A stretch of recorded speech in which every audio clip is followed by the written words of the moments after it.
Welcome back to the party, everybody. This is Morty, and I am your host, Lutch, aka TheIndianJesus, here to resurrect the second coming of common sense. Everybody hit that like and subscribe. You know I would do it for you, and let's party. Welcome back. Tonight's going to be fun, guys. Tonight is going to be fun. You guys know I love debate reviews, and this is probably going to be something that we fold into the regular schedule. So let me know what you guys think of this. If you were there, I want to know every little thing. But if you didn't see last Friday, there was a shorter stream because I went onto a debate panel. And it's a little bit different than like what we've seen on the Raging Tomato when there's just 10 people screaming on the screen. It's a bunch of people, and then 2 people get picked, and you have like an opening statement, and then it's like they call it like a 5-minute blood sport debate. And it was really, really fun. I got 3 different debates in, but somehow I got 4 different W's, undefeated. So we'll go through those, and we'll see what we do. And if we have time, Guamtech and CT223 were also part of the panel, and they had some debates, so we can check those out as well. Shout out to Behave. Welcome to the party. We also got our boy King Nirvana. Welcome to the party, guys. Very good to see you. We are going to jump right in. As always, if you cannot hear the video, please do let me know. Time to like goof off in the back or talk shit in the chat, because what I do is I do this. I hide you, I hide him, I hide not Gibbs, because Gibbs got to play. We hide IndianJesus. Good to see you there, buddy, by the way. We hired Anson Knowles, and we hide big man over there. And then I do this. And what can you guys debate the left or the violent, or the left is more violent than the right? So we're going to do just my debates, but I think while we're waiting for people to come in and for you guys to get an idea of what exactly are we doing here, we have Grid One Motorsports, a.k.a. An Unreasonable Man. That's his name, not An Unreasonable Man. He is the host and moderator, and then as you saw, there's a bunch of us on the panel. 2 people go head-to-head. You got a 1-minute opening and then 5 minutes to debate. And so this is kind of just the fun one. So let's get it. Are both of you on the same side on that one? We're probably on the sure, but I'll be the lefty. That's fine. Okay. I could just pretend do my best fucking Destiny. You can be Destiny for a minute. Yeah. Well, I'm not a cuck, so I can't be. I don't know. Maybe I could do soy killer. And I do a similar thing, as you'll see later, of arguing a position that I don't necessarily agree with, because the exercise of debate is to be able to see the merits in the position and put those forth, whether or not you actually believe in them. You have to be able to understand the other side of whatever it is. How what they call a bull, but that's fine. All right. I'll do a song or something. All right. So who's Hey, shout out to RU Car. Welcome to the party. I'm going to call you Oak because that's a little bit easier. Oh, we got Morty in the building as well. Shout out, Emmett. Welcome. Yeah, I just, this was my first panel with Grid, and it was a lot of fun. So I am excited to, show it to everybody here. And I was telling Tyler before that I'm going to try to make this try to become a regular as much as I can. But welcome. Well, that'll work. Welcome to the party. We also got Dylan Sue. Welcome. So again, this is the just the practice debate, and then by the time everybody gets here, we're gonna get into my debate. Who's gonna take the affirmative that the left is most violent? Well, obviously the righties. Confluence. Because he's gonna. Yeah, that's funny that we're putting the left-leaning righty versus the right, the severe right, and they're taking the opposite side. This is fucking awesome. And so that's another part of it is the fun. It's not the show isn't there to like own everybody and be like, oh, I'm the best. It's literally there to help each other get better at debate, sharpening your skills. Write this shit. All right, go ahead. Hold on. Cheers. Here you go. By the way, you know what Texas is the best? We got drive-through liquor stores in Texas. Yeah, they have those in Colorado too. In Tennessee, you don't have to drive through; they deliver. They deliver. They don't deliver these cool-ass daiquiris, right? With $10 refills. $10 refills. Is that good? I'm not. Yeah, $10 for 6 shots. I'm going to be honest with you. I don't know if you know this. I don't drink, brother, and I never have. I've never had a drink of alcohol in my life. Well, that's And okay. wait, I know you don't drink, but you've never had one? Never. Evan said, I used to be part of the debate show, but now it's in my past. Yeah, I think it's definitely, I don't know, like, how much I could do this, like, as every show, but it really is a lot of fun. Thank you. All right, let's fast forward a little bit to the actual debate. Confluence, 1 minute on the clock. You ready? All right, Let's start talking. there we go. I think we have. So again, the prompt is the left is more violent than the right. We have stats that show that the right is the more violent ones, but I think that's because the stats are absolutely cucked and they eliminate things like BLM riots and Antifa riots and all that stuff. And I think if you take those things into account, which is obviously left-wing violence, you see that the left is the party of violence. If you look at the celebration of violence, you see that people who skew younger and who are more liberal are more likely to think that violence is a solution, both to free speech. We saw that YouGov poll that if you to solve speech on college campus, that you could do violence, and that they're more likely to think that you can do political violence. And Speaking to your mic, Confluence. Come on, brother. Think about crime stats, but crime stats are skewed. If we actually are honest about it, we'll know the left is the party of violence, both in celebration, in action, and in intent. You had 15 seconds left. That's awesome. All right, just start talking. So I really like this format because it does mimic the structure of, you have an opening and a closing and all that stuff, but it shortens it, and then most of it is just typical open discussion. And then there's 3 judges on the panel that actually judge what who wins and why. Talking when you're ready, Gibbs. Yeah, many people here could argue that the left has been more violent recently. We might have had 5 shootings recently that were violent because they were the lefties.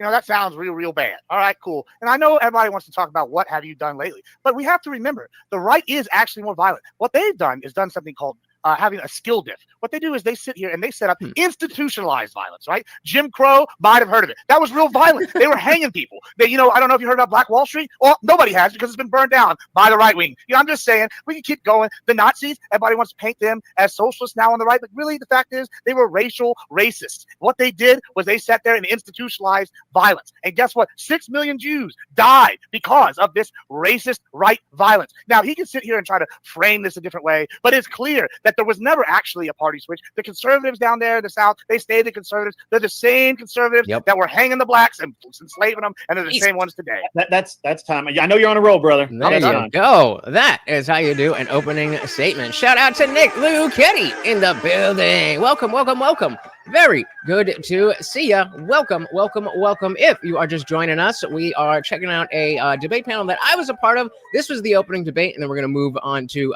my debates, but I just wanted to give you guys an idea of what exactly it is. So those were the 1 minute opening statement from Confluence, 1 minute opening statement from Admiral. Now we got 5 minutes of open debate. All right. Do it.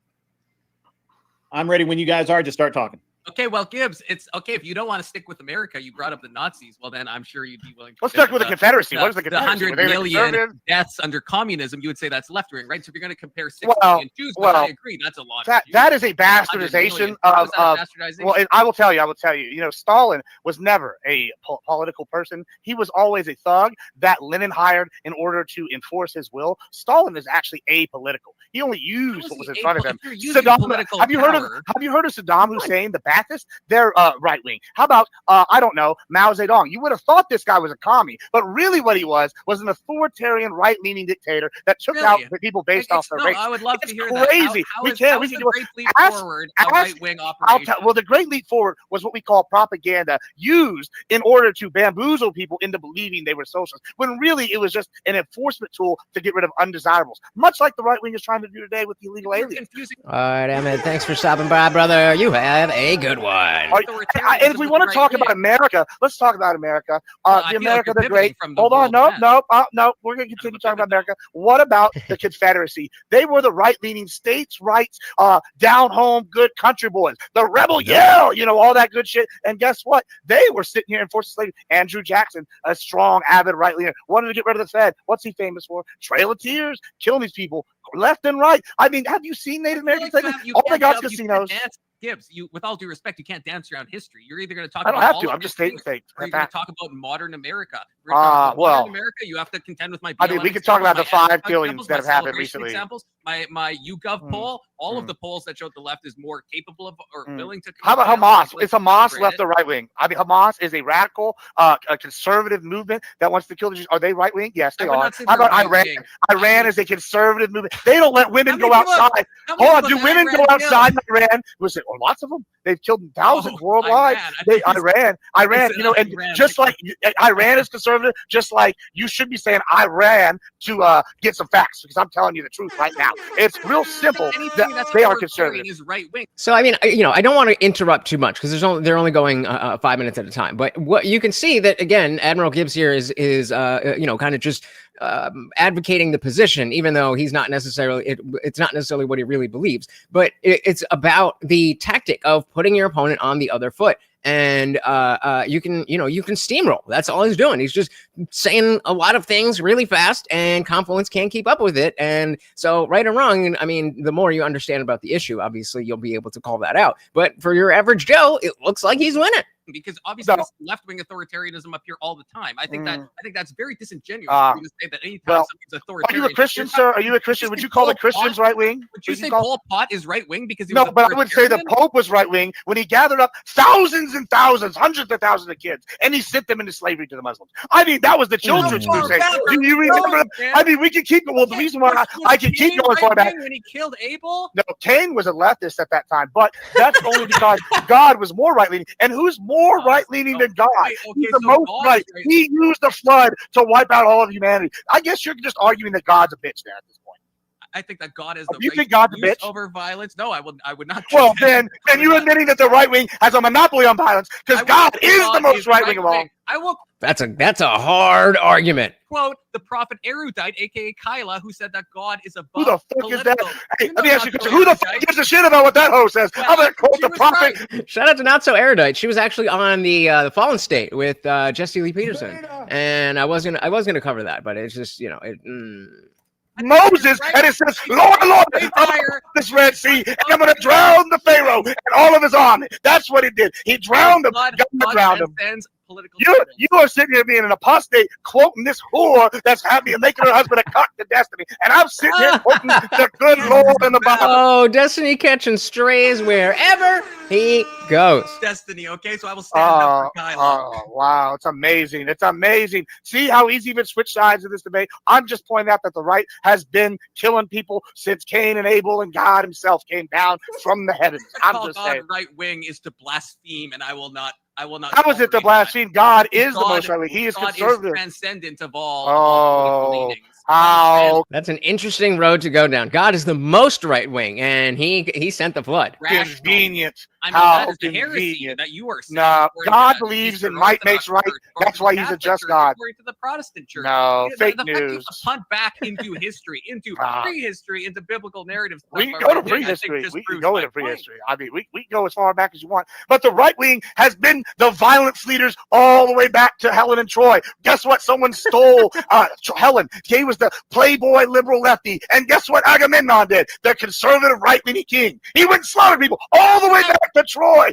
Get this guy on Alex Jones Network immediately. The right wing has been the murdering masters. The right wing to define all these things. Listen, just because the right and that's where Confluence is only now saying, oh, you're taking all these different things that you're forcing into the right wing to say that the right wing is more violent. That should have been the argument from the way beginning. And the Admiral only got this far doing that, bringing in Hamas and God himself and all of these things, because those aren't inherently right wing, but Confluence never refuted that. Nick said, Destiny made himself such a big target, you just can't miss him at this point. Oh, I definitely don't miss him. Not at all. But neither did they. Shots fired. Just because the right wing is better at killing people doesn't make the left recently being good at it. I'm so sorry that the left has 5 people that killed somebody when the right has all. Wow. So that's the 5-minute segment. There's one opening each, and then I do want to play this out in terms of the judging, so you see how that goes. Because I've got some issues with some of the judging for my own debates in a little bit. That was great. All right. That was cool. That was cool. All right. So we've got Cleaner, we've got Anson, and we've got Tyler as our judges. And I want to hear, since Since These guys on the since bottom. Tyler is grinning, I got to hear from Tyler first. All right, so for the new people here, I want to first explain. I greatly emphasize on your prompt, your 1 minute. I let you pick what you want your arguments to be, and then I judge how you defend and attack with the arguments that you picked out in the 5-minute debate session. So that's a big thing for me is your prompt. Make sure your intro is what you're planning on arguing. If you abandon it, I will take points off for you, even if I feel as you won the debate. So here, Gibbs, fantastic job emulating a fucking leftist, bro. Just calling everything right wing with zero evidence. Dude, wow, it was great. Every murderous person is right wing until proven otherwise, and it shows through in your argument there. Confluence, there was a couple of points you started to try to call him out, and then he just wouldn't let you finish the sentence. He just buried you. You got to act like a boxer in that situation. When you're getting pelted, you grab the motherfucker, so the ref has to come break you up. You want Grit to get in there. All right, boys, let him talk, and so you just yell over him at that point because he doesn't let you. Fit, Tyler, how am I supposed to compete with a fit like That's that? what I'm saying. That fucking, he's at least got a half a ball up there right now. His fucking nasal stuff. That being said, you did get in. You called him out for gish galloping. You called him out for just labeling everything right wing. You did try to go into examples. It just didn't fit in this format. You should have just said pretty much everything. You said the blasphemy thing. All you were doing was refuting his points. You never made a single positive argument until you got back to, well, if we look at modern times, all the data's in my favor, and it was like a one-liner, and that's it. 5 minutes of just arguing over whatever Gibbs wanted to talk about, and that's why he won. So there you go, 1 to Gibbs, and I like this format of having the judges because then there's an objective aspect of the debate itself, and not necessarily do I agree with you or do I disagree with you. Cleaner. I'll base your point scoring that I'll tally up off of fallacies called versus fallacies used, whether or not you've actually been able to call someone out and prove it successfully. If you lie in an argument, I don't really give a shit if the opponent doesn't call you out on it. That's their fucking job to do. Bingo. And if you use it and it's a successful lie, so be it. Excuse me. The structuring is one of the most important metrics, but then it also comes down to, in the end, who shows the most command over the argument. Someone who's showing a lot of command will typically have the structuring of the argument. They will have mastered the opponent as far as, I'm making this argument. Hold on, you're not ready yet. I'm still making my argument. Okay, now it's your turn. You can go. You know, things like that. Or as I like to call it, driving the conversation. So in this one, I thought it was really good. It kind of showed a good example of somebody trying to be respectful and somebody trying to be kind of shotgun blast. You got to see both sides of it. Gibbs is really good with shotgun blast attacks, and Confluence is really good about being respectful. And both of them had those elements shown in spades right here. Confluence started out with 3 really, really average points with a strengthener in one of them for his opening. So I gave him 3 points on that. Gibbs, also known as the fat white guy with the pink tie, had 2 points in the beginning, 2 really good points. And so I gave him 3 points for that. Altogether, throughout the arguments, I had 8 on Gibbs and 10 on the guy on Confluence's shirt. So Confluence has it by 2 points on this one. All right, tied up. Anson, let's down roll the middle. it. Yeah. So the way that I score is it's a 4-point grid. There are points that each of you get for making arguments in favor of a position. And there are points that you lose for every time your opponent attacks a position that you've taken. And so you can actually end up with negative points if your opponent attacks you more than you make assertions that are expressed. And based on my scoring, Confluence, you have 3 points. And Gibbs, you have -1. So Confluence, and mostly because you didn't make any assertions, Gibbs. You basically attacked him the whole time and didn't really like say anything that was substantive in terms of an argument in your favor, other than attacking him with wild claims about Nazism and you know, stuff like that. So there you go. And so Confluence takes the first round. And so it is supposed to be elimination. And if you lose, then, you know, the next round. And there was something they were talking about, like the winner gets some of the super chats or whatever, but I didn't really care about that. I knew I was going to win, but they screwed me over, but we'll get to that. And it was really just fun to be a part of it. And it's a good environment where, again, you can go for it. And people understand that you're there for it. And if they don't, then again, we're going to get to that in a little bit. So let's fast forward. Same guy, Confluence and I. Then what did we argue? So it does take a minute. Come on. Oh, I know what I need to look for. Okay. You know, McKay. I said yes. Well, what's your stance on this? Because I could. Wait. Where is it? Abe, go. Couple guys in here. Good troll. There we prompt. A lot of people tend to like this prompt because it's a good troll prompt. So, The prompt is: Can Indian Jesus and Confluence debate if holding hands is gay?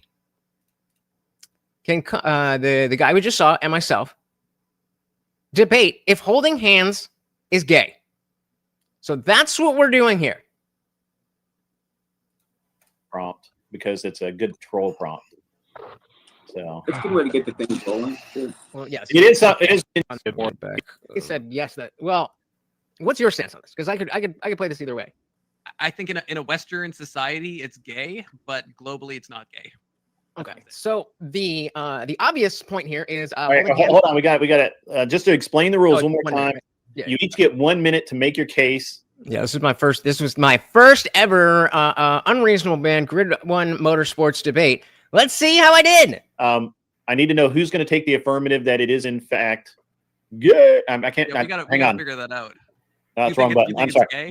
My labels are messed up. Well, anyway. Okay, so let me just you hit that button. I may not have won. So before we start debating, what's your stance? I will take no, it is not gay. I'll take no, it's not okay, gay. so Okay, sure. you're the affirmative, he's the not affirmative, or the negative. So Confluence will go first. He'll get his minute. Once he's done, we'll let Indian Jesus go. Where'd you come up with that, by the way? Because you look like Jesus a little bit. Pretty much. Yep. Gotcha. All right. And you're Indian, I'm assuming. And I'm an atheist, so Are you? That's blasphemy. It's like I don't. Are you Sikh? No, I was born Catholic. My family. Oh, okay, gotcha. Back in the day, it's Hindu. Gotcha. Okay. All right. Cool. All right. Just wanted to make just making conversation. All right, guys. Again, 1 minute each. I've noticed a lot of you guys get so excited. You want to roll right into the 5 minute debate, but I gotta start the clock. Okay. So just once I say, okay, that's time, pause, and then I'll let you roll right into it. All right. I definitely agree, and I do think the openings are good. Even when there is like full length debates, a 5 minute opening is a good way to just set the tone instead of just starting. All right. And I want a nice clean fight, no hitting below the belt. Let's keep those ad homs to a minimum, and no stripping. Okay. I was about to do that. I did just get a strike on my channel for sex and nudity, so. Yeah. All right. This is a wholesome show. All right. Confluence, when you're ready, start talking, and I will start the clock. So remember, the prompt is that holding hands is gay. Gay. Anybody call it out if you hear it or see it. I just think, especially from a Western point of view, obviously culturally, holding hands between two men is just obviously gay. Like anyone would acknowledge that if you saw two people walking down the street, it would be gay. And so I think I have an easy W on that path. So I'll even extend globally. I'll do you a favor, Indian Jesus. I'll extend to the global market. I think Should've done that. Just from a physiological perspective of physical touch is an act of intimacy, and that intimacy begets romance very quickly. So I think two men holding hands just becomes the entrance into homoeroticism is so evident, is so clean. The pathway is just beveled for that to happen, that I just think it ends up becoming gay. Because when you have physical touch between a man and a woman, obviously everyone would admit globally, if you held hands with a woman, that would be romantic. And so I guess hear an argument why holding hands with a man wouldn't also be then homo-romantic. Time. That's the first time you've gone over in a while. So all right. Just start talking. I'll start the clock. Look at that smile. Look at that smile. Oh, they are not ready for it. Has anybody caught it yet? Put it in the chat, because you don't get credit once I say it. So just start talking and I'll start. Okay. So I completely agree with you. The prompt was not about gay men. The prompt was about holding hands, and as you said in your opening, holding hands with anyone can be or is romantic or implies that. But the prompt had nothing to do about men. It just said holding hands. And so I would just say that, yeah, two men holding hands is gay, but holding hands in and of itself is not gay. You holding the hand of a woman is not gay. I mean, well, yeah, well, I can leave it there actually. A man and a woman holding hands is not gay. That is why you need to pay attention. Words have meanings. Don't assume it makes an ass out of you and me. I'm sure you guys did that that schoolwork assignment at some point in school where you got a test, right? And the test and the teacher's like, make sure you read the directions. And the directions are like, put your name on this paper and then walk it up to the front of the class, or put your name on the paper and fold your hands or something. And so you spend the whole class period doing it. It's like people are freaking out, and half the, half or whatever of the class read the directions. They're just chilling, and then everybody else is like, "How are you guys fucking done already?" Because you didn't read the directions. He never said two men holding hands. He just said holding hands is gay. And I disagree. There you go. There you go. I can leave it there. You holding the hand of a woman is not gay. I can leave it there actually. A man and a woman holding hands is not gay. And they're both like, wait, what? It was too many. Oh, the face palm. Oh, the face palm. Yeah. That's for you, bro. And holding hands. That was a problem. I'm sorry. No, thank God. Was it though? Thank No, God. it wasn't. Was it not? Hold on. Holding hands is gay. Look at the capital letters. Hold on. Let me. Who? This is how I was introduced. Sure. I was pretty sure to the bloodsport debate night. I could play that too, but yeah. No, he did it. He skipped that part. He did. There it is. Oh my God. He trolled you, but he didn't finish the troll. You left out the most important part of the troll. I wouldn't. But I mean, I'm down to do I'll take another, if you want to give me another minute to actually talk about the two men. I can do that. Yeah. Let's just, I understand where he was going with that. Let's go. So far, one debate, one win. And and now I'm even saying, look, hey, I did so well. That's oof. I did so well that I was like, fuck it. I'll take the other side as well. So now I've already won this debate, and now we're going to restart. He already gave his opening about men. And I'm going to give my own opening about men. And now we're into the second debate. So typically that would be the end. And then we would go back and we hear the judges and whatever, but they're like, let's run that back. Two men. I could do that. Yeah. Let's just, I understand where he was going with that.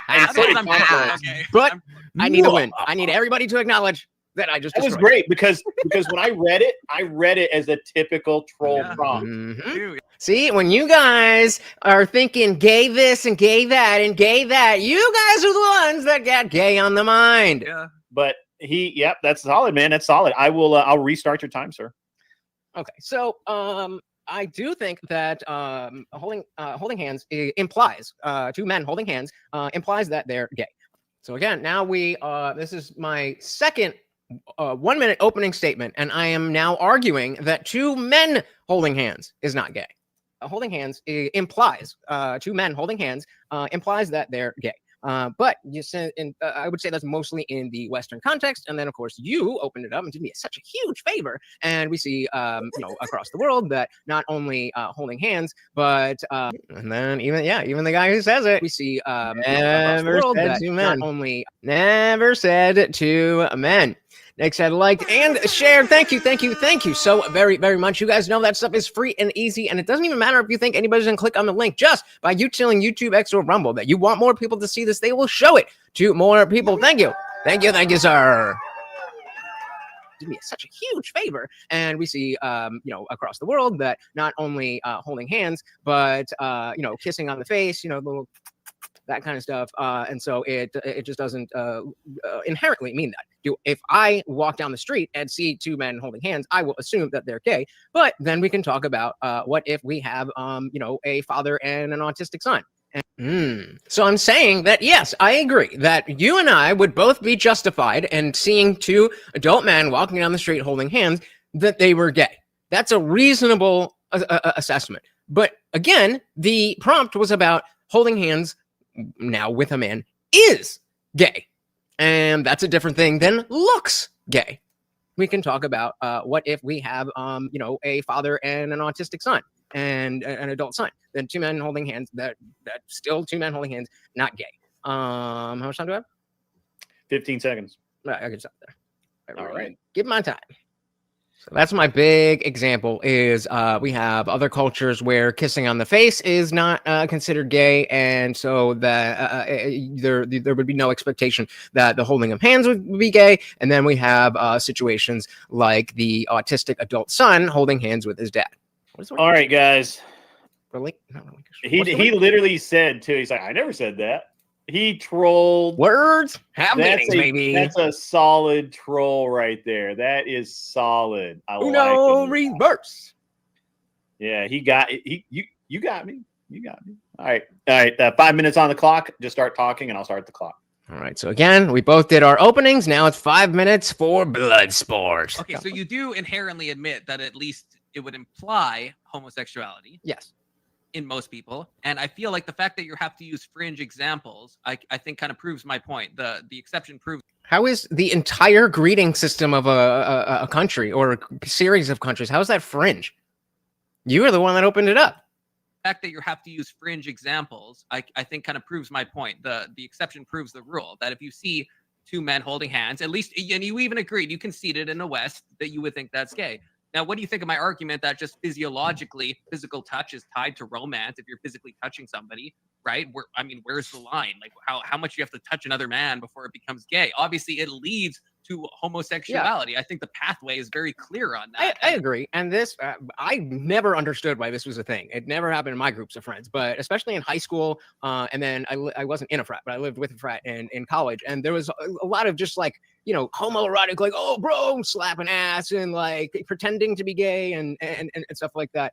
Did you guys do that with your friends? Like, I always saw other groups of dudes like being gay to each other, just as like I never found that funny. Like, I was never offended by it. I don't give a shit. But like, weird. Oh, slapping ass and like pretending to be gay and stuff like that. And so I mean, maybe it is meant to imply that, hey, look, we're gay because we're buddies and ha ha ha ha ha. Shout out to Liberty Plus TV. Welcome to the party. Said it led to homosexuality. Should have made him prove that claim. Yeah, that would have been a good one to get him to articulate as to how exactly does it lead to homosexuality. Yeah, good catch. Welcome to the party. Meant to imply that, hey, look, we're gay because we're buddies and ha ha ha ha ha. Again, I don't think it inherently means that. And that you would was admit the that's a little gay, right? Like if you're in a frat and you're slapping your bro's butt and you're like, kind of tugging at his ball sack a bit, that's at least a little gay, right? So what? At least so a little what, bit. So then we have to drill down into what is the threshold for something being gay. I think being gay is anything that can be construed as romantic or sexual between two people of the same gender. And I would say that, the examples you gave, the examples I gave, surely, are at least what we would call, quote unquote, gay. So would you, hopefully this is not too big of a pivot, but if we talk about in sports where, like slapping your ass after a big play or something, would you consider that in the same realm?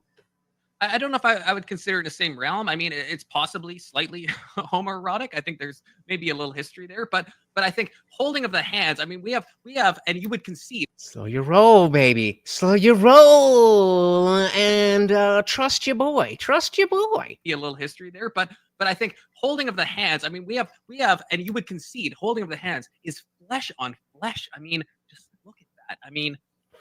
Trying to make that appeal to emotion. And I mean, flesh against flesh. To me, I mean, that's something. If a man does that against a woman, if I hold a hand with a woman, my thoughts are automatically romantic. Would you concede that? If you held the hands of someone who is the opposite gender, you'd be thinking, what, with a hammer? No, I'm for open debate. It's a romantic and or sexual thing. So yes, why would we say with a guy? Well, I'll tell you why. Because we live in an age where most of the youth are completely confused, and the only way that they have to live in the world is by their gender identity. And so, depending on if you're going to call all, I don't even know all the words, but all like the polyamorous, gender bender people, if that all fits in gay, then it absolutely does, brother. It I absolutely, would disagree. I think gay is Really? specifically same-sex attraction. And so this, so he specifically said all the queer, LGBT, all of that stuff equals gay. So hold on to that. So you think if someone's if in we a have- polycule, so you think no, if Destiny's in a yes, polycule and he's right, holding, so- he's right, so holding if we have his wife's Destiny- boyfriend's hand, you don't think that's a little gay? I do. That's gay because they're both the same sex. But if you have let's just say you have a youth that is queer and is another one that's queer and then the same gender, then you are the one who already said that even though one could be a man and one could be a woman, that it's inherently gay. But that doesn't mean that they are doing that. So that doesn't mean that they're doing it for that reason. You're assigning a motive to what they're doing. You and I remember what we say about people assigning motives to things that are happening that they can't read minds. Friend's hand, you don't think that's a little gay? I do, but that doesn't mean that they are doing that. So that doesn't mean that they're doing it for that reason. You're assigning a motive to what they're doing. You and I can both agree from the outside it looks gay. You would say it's not objectively People might say gay. I look gay. People might say I look like a woman, but that doesn't make it true. Wait, so you And think? the Are you actually conceding that? You're saying Destiny holding hands with his with his wife's boyfriend? You don't think that's objectively gay? I do, but no. Yeah, and so what I think, yes, it is in my opinion, it is objectively gay. But I am not the arbiter of what is objectively gay and is not. It is my opinion that if you hold hands with your boyfriend or with your wife's boyfriend, that is gay. But that's my opinion. That's my opinion that that's an objective statement. It's not objective that is how the world works, unless it would be the argument that he's making is if if two straight men go from here to here, now they're both gay. Shout out to Matthew King. Welcome to the party. Listen in the background and keep hearing gay. The prompt for this debate was holding hands. Well, first, I won the first debate because it was holding hands is gay. And then, of course, they forgot to say the two men part. So I won on the technicality that man holding hands with a woman is not gay. And then I was like, you know what? I'll be nice. I'll take the other side of the argument. So I'm here arguing that two men holding hands is not inherently gay. And again, this, let me say I'm being too good faith. This is my first debate on the platform. All right. I'm trying to, I'm trying to do this on the regular. I'm trying to, network and stuff. And I did my thing. But, I get a little bit, hold on. Good faith. I always want to be good faith. I don't ever want to be bad faith. I thought you were, I don't know, it kind of landed as I was being too nice. I'm always going to be good faith as long as I can, but I don't always have to be nice. But again, I don't know any of these people. I was invited, so trying to be nice. Matthew said, "What's it mean when you blow your homie after a tough?" Oh my god! I saw a TikTok of a girl who was saying she the first date she ever went on, she grew up in a Jehovah's Witness house or something like that. So as soon as she turned 18, she got on the apps. She matched with a dude, went on a date, and he casually told her on the first date that they wanted to go. He wanted to bring his friend to dinner on their first date, and this friend was such a good friend because in college they were bored and couldn't get ladies and used to suck each other off. What? Yeah. Larry said, should have asked him if he's ever touched another guy and then asked, why are you gay? Well, and that's, I think, something that you guys will see is that, from now, it's very easy to armchair quarterback or Monday morning quarterback. It's very easy, but in the moment, you got to be on top of it. You're saying Destiny holding hands with his wife's boyfriend. You don't think that's objectively gay? I do, but I am not the you arbiter. do. Objectively, not what you and me No. subjectively think. You don't think it's objectively gay? No, That's I think crazy. he is gay, and that in my personal opinion, I think that's pretty. pretty gay. Yeah, You but don't think that there's is any not. homoeroticism going on. You don't think there's any. If you put like you know how they in psychological experiments they can put like little sensors on your penis to like determine arousal. You don't think if Destiny was holding hands with his wife's boyfriend, you don't think the sensors? But you're using Destiny because you already know his sexual proclivity. Well, no, I'm just saying. So the point of bringing that up is if you know that Destiny's already gay. So if you saw another guy that you didn't know his sexuality and he was holding hands with another man, then yes, you could assume that he's gay, and you might be right, but you might be wrong. So you're using Destiny because you already know his sexual proclivity. Well, no, I'm just saying you said polycule. I'm just using it as like a common example. But anyone in a polycule. Let's take somebody who you don't know what their stuff is, and you see them, and they're two queer people. One is a man and one is a woman, and they're holding hands. Oh no, so okay. And so because of the fact that we established before that it was men and women, then it wouldn't be gay. But I went back on myself and I didn't trust myself because he opened the door to that. He opened the door to that to say that any gender bender stuff. So if a man and a woman are holding hands and they are they're both queer, then to him that's gay. And he's saying so now I should have trusted myself and stuck with the example. One is a man and one is a woman, and they're holding hands. Oh no, so okay, that wouldn't be. So we have and so if I could again, you're like, oh no, but you opened up the door and said all of that stuff is gay. Millions of people saw Destiny blowing a dude in 4K. Pretty sure he's gay. And exactly, that's why this is a bad example to use Destiny's behavior as gay, because everything Destiny does is gay. Because he's gay. Is a woman and they're holding hands. Oh no, so okay, that wouldn't be. So we have a pretty gay. Two queer. Yes, it's pretty gay. I didn't prepare for the second part. I just prepared to win. But I think that we are, and of course, guys, obviously, Destiny's gay. It's just anything. But anyone in a man and a woman. But the point I'm trying to drill down on. So here, notice how so far, you know, we were being like not talking over each other and stuff like that. But I'm sensing that the time is getting low, and I haven't really made a strong point in this second debate with the men. So now I'm like, okay, well, the point I'm trying to get in because I got to use that time. We are, and of course, guys, obviously, Destiny's gay. It's just anything. But anyone in a man and a woman. But the point I'm trying to drill down on. The point that I'm trying to drill down on, and I knew that he would stop talking if I kept going, so I just kept going. And there's box there at the bottom. Is not that we can look at this and question. I don't know if that's gay. The prompt being that is gay. I don't know. In any given circumstance. Wow. They went so differently than I did on this. So remember, I won this was 2 debates in 1 because he misunderstood the prompt. So I already have a W. I already have a W by the end of this first debate. Yeah, this one I saw this going differently in my head. Go to the judges. That was gay. Well, that's because nobody saw where I was coming from, and nobody read the prompt. Yeah, it was really funny. That was great, though. That was like the best troll ever. K2, you got me, bro. You got me. Yeah, I mean. Can I just be very clear real quick, though? That's a good start. That was for the debate. Destiny is gay as all hell. Yeah. Holy gay. Yeah, for sure. It's, you know, there's been tip-to-tip action with him. So, yeah. All right, so.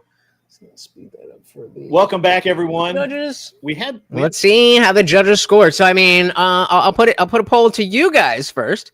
So we're gonna again. I won the first one of not including men by default. So I'm gonna put up the poll. Who do you think won the debate of 2 men holding hands?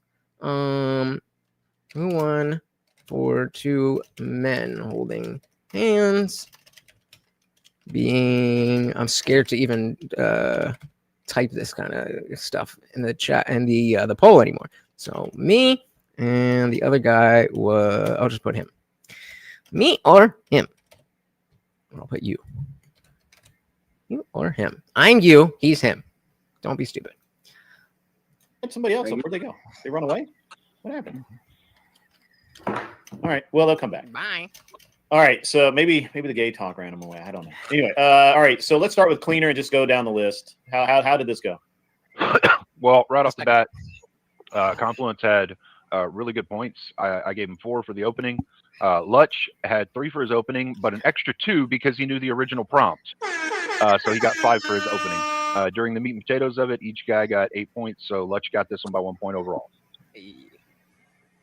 All right, 1 vote for me. 1 vote for me from the judges, and we are split 50-50 in the poll. Guys, please let me know, who do you think won that debate? Thank you. All right, Tyler, what do you got? All right, so that Confluence, that warm-up definitely did you good. You came out swinging, and I feel like, other than not knowing the prompt, which, again, I gave him a couple of points for actually being the only one that read it properly, but other than that, you came out swinging, and I thought you controlled the first couple of minutes of the debate. You kind of, one of his, the exception makes the rule argument you made there was really solid. I was like, damn, he is putting the spurs to him. But then as things went on, man, he turned your shit around on you. You gave a definition of gay, and then about a minute later, you expanded into everything that completely blew up your definition, then had to try to burn your way back, and he just... Yeah, and that's where I messed up on not, drilling down on the queer people, because he's the one that said that is gay. He opened the door for me, and I held myself back because I was trying to be good faith. Everything that completely blew up your definition, then had to try to burn your way back, and he showed too many exceptions to the rule for me to think that it's inherently something. So I think Jesus took it by a ton there. All right, and 2 for 2. Let's hear from Anson Knowles. Well, once again, being a visionary, I'm going to have the minority report, and it's going to be 2 points for Confluence and 1 point for TheIndianJesus. And that was scored entirely on how many arguments you made in favor of your position compared to how many arguments were levied against your position. And it's you like I said, you can get negative points if you really suck. So anyway, Confluence, you won. So okay. Wow. All right. I gotta think there's a little aspect of, well, I think holding hands is gay, so I'm just gonna go with whoever takes the affirmative. But 2-1, I take the first round. Let's see if they had any other step to say. We'll jump to debate number 2. Wrong. I would say Confluence would have won. I think they both tied, though. Yeah, they have one win apiece. They have one win apiece. Yeah, that's the only reason I was like, yeah, let's do this, because I saw that everyone was going to the GA stuff. Yeah, I think we have to. Because he definitely won the first one because he actually had the problem. Well, yeah, and I think a lot of people don't realize how very important the prompt itself is. I do. Because when you're making an argument, when you're having a debate, the prompt itself is what both sides are going to research so that they've got hours of content to share with their viewers. So if you don't know what the prompt is, how are you going to be able to research it and know it? I could definitely do a little bit more research. I guess. I've never once researched a prompt in my life. Yeah, well, and C2 keep on trucking comes in with that. All right, so since Box and CT are not here, we'll skip their debates if we have time, and if they show up, we will do theirs. But next up, and Abe as well. Next up was me and Guamtech and CT. We definitely got to cover that one, but we'll come back to that one later. They usually show up. Castle and Cal. Where is it? Me and Abe. All right, me and Abe. Let's go. Some of you guys know Abe Dinkus. You've seen him on panels. You've seen him in the chat. Good guy. Shout out to Equality and Deference because vagina. Welcome. Said, liked, and shared. Oh my goodness. Thank you again, guys. You know how much that helps, and it doesn't even matter if you think anybody's going to click on the link. Just by you telling YouTube, Rumble, and X that you want more people to see it, they will show it to more people. Thank you. Claudia, yes, this was the stream on Friday. After I left the stream here, I went and did this. So if you missed it, here you go. And I'm going to be releasing my full debates without any commentary throughout the week. So if you want to see those as well, but you guys know I love to break down the game tape, see what I could do better, all that good stuff. Welcome to the party. Yeah, Nick said, I thought you took that one easily. I mean, if we're talking about the second part, then I definitely didn't have a as strong as an argument, but I think it really came down to the fact that he was arguing that it is inherently gay, and I took issue with that inherently. And, you know, when it gets down to that level, semantics might be all you got. Oh my gosh. What the shit? So the one thing I don't love is that they'll pick two people and then take time to figure out what the debate and what the prompt is. And so, like, while I'm not up here, as you can see, we're 4.5 hours into this stream, and not a lot of time am I actually on there debating. I wish there would be a slightly better system in terms of, like, okay, what are we doing next? Then we can slide right into the next one. Maybe use the private chat to figure all that stuff out. I really like this stuff. So I'll take the 2 for 3. I don't know who said I lost, but fuck you. All right, debate numero dos. When it gets late, shit It gets goofy. You've been on my panel. It does. You're right. It's absolutely when I did that 18-hour one, everybody got so goofy by the end. That was weird that you did that too. That was terrible. Well, Glenn did like a 30. I know. Hours. I don't know how long it was. It was long. Too long. Indian Jesus, I just got your message. I want to be out of here. I want to be out of here in like 30 minutes or 20 minutes. Yeah, he says 2 hours from the end of the stream. This is going to be my last one. No, it's not. Get him outside before, all those treats got to come out. Yeah. I got you, man. I got you. I understand. I got you. All right, what do you guys want to debate? What's something you guys are passionate about these days? So I brought up earlier the notion of the adherence to Christianity is holding back the right. Okay. All right. Okay. So I play that all day. Wait. Okay, so are you?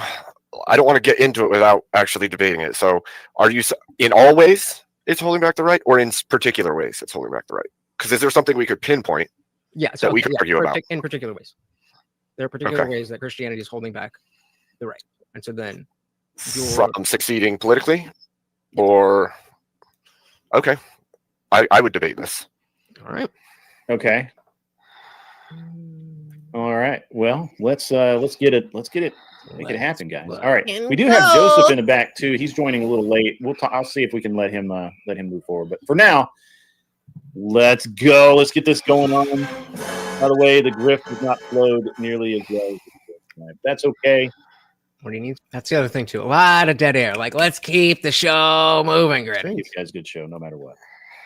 Who's got the affirmative on this one? I think that would be you. Yeah. I believe it was.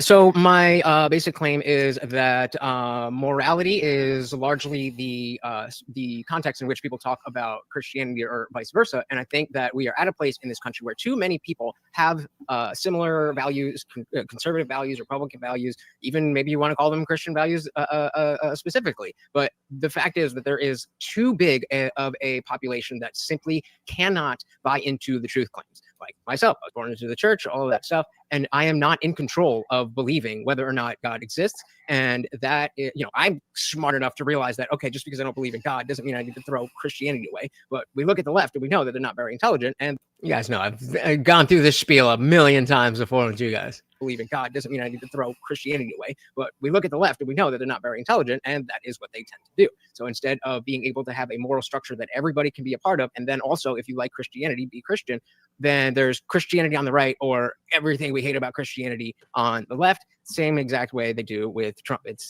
just very basic thing that's your minute. And so with bringing in Trump, I was trying to plant the seed that we can see how the left is not rational about their hate for Trump, and just planting that seed about it's not being rational. That's why I brought that up. That was you were just getting started too. It was good. Oh yeah. All right. All right, Abe, when you're ready. Okay. So I would say that Christianity, as much as people will say that there's too many different branches of Christianity, there would be a unifying principle within the belief in Christianity. And so when you have the same thing guiding and founding your moral principles, if you can agree upon those principles, regardless of whether or not somebody believes, those principles stand as a good I say that that unifying principle that is a foundational set for everyone to buy into helps immensely. I don't see how Christianity itself holds it back as much as people disagreeing on what principles should be the founding ones. So you can already tell that even though he and I have specifically had this discussion before, he's going down the avenue of, like secular or atheism being the alternative. And that's the false dichotomy that I always fight against. And I would say that our nation's foundations are written into the Constitution and everything else. And most of that stuff has foundation in Scripture in some way, shape, or form. And so when we build a society, we need unifying foundations. And I think that Christianity works as a good unifying foundation, and that people don't have to buy into it in order to follow it. That was perfect. Literally on the zero again. That is professionals up here. I know, right? I think he's got a timer sitting in front of him. All right. 5 minutes on the clock. Let's have a nice, clean fight. Let's. All right. I wouldn't. So again, then 1 minute opening each and 5 minutes of blood. I disagree with you that it's about the reaction to Christianity, but that's specifically what I am talking about. The adherence to this must be Christian. You need Jesus. The type of language that we use, even on our money, in God we trust.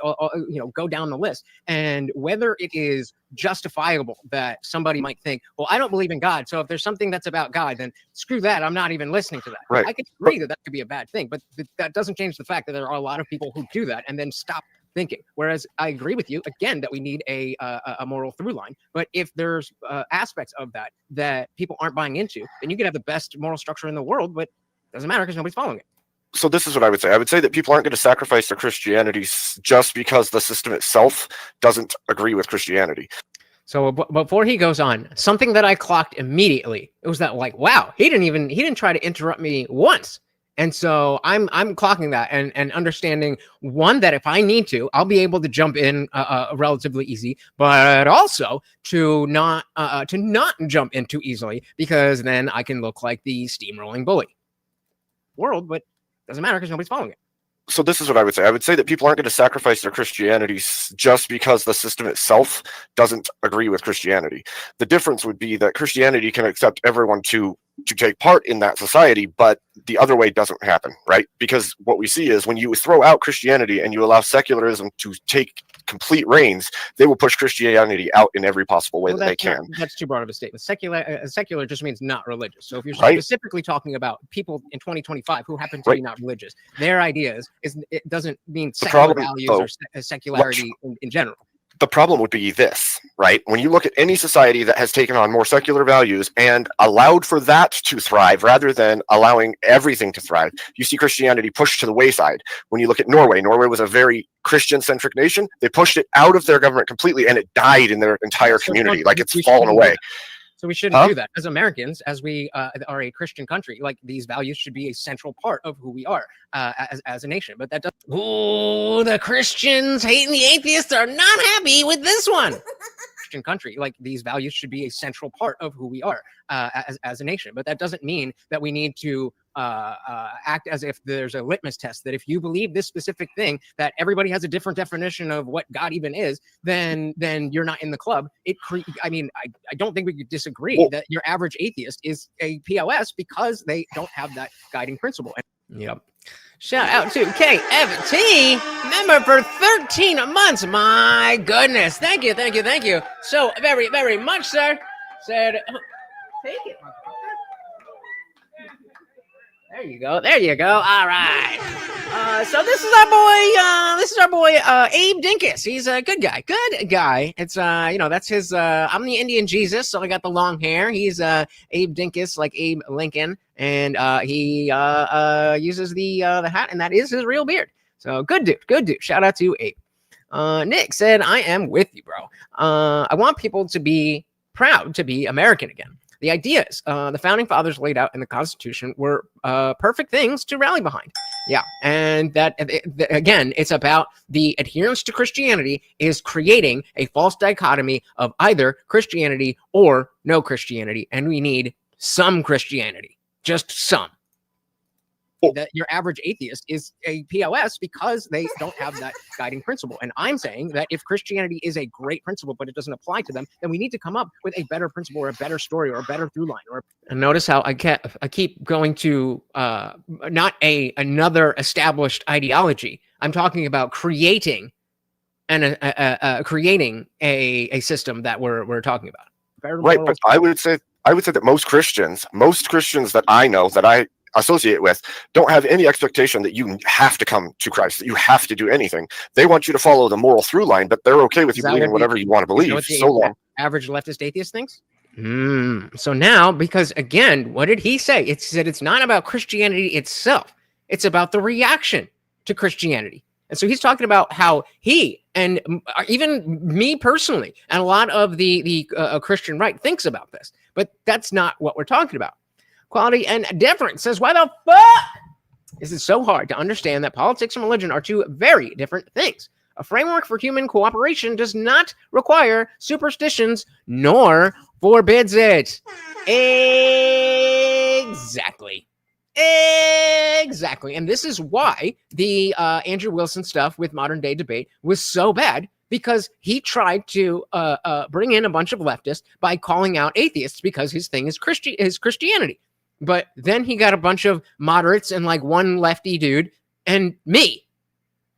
And so, of course, you know, he has his fucking legion of dick suckers. So, oh, the atheist list is because atheism. But like, same mistake. Oh, Nick is a dilly-dilly to equality and difference. Dilly. All right. I'm back in here. Through line, but they're actually, yeah, let's hear that line again. Most Christians that I know, that I associate with, don't have any expectation that you have to come to Christ, that you have to do anything. So are you hanging out with in any group, we can agree that there's going to be the good ones and the bad ones.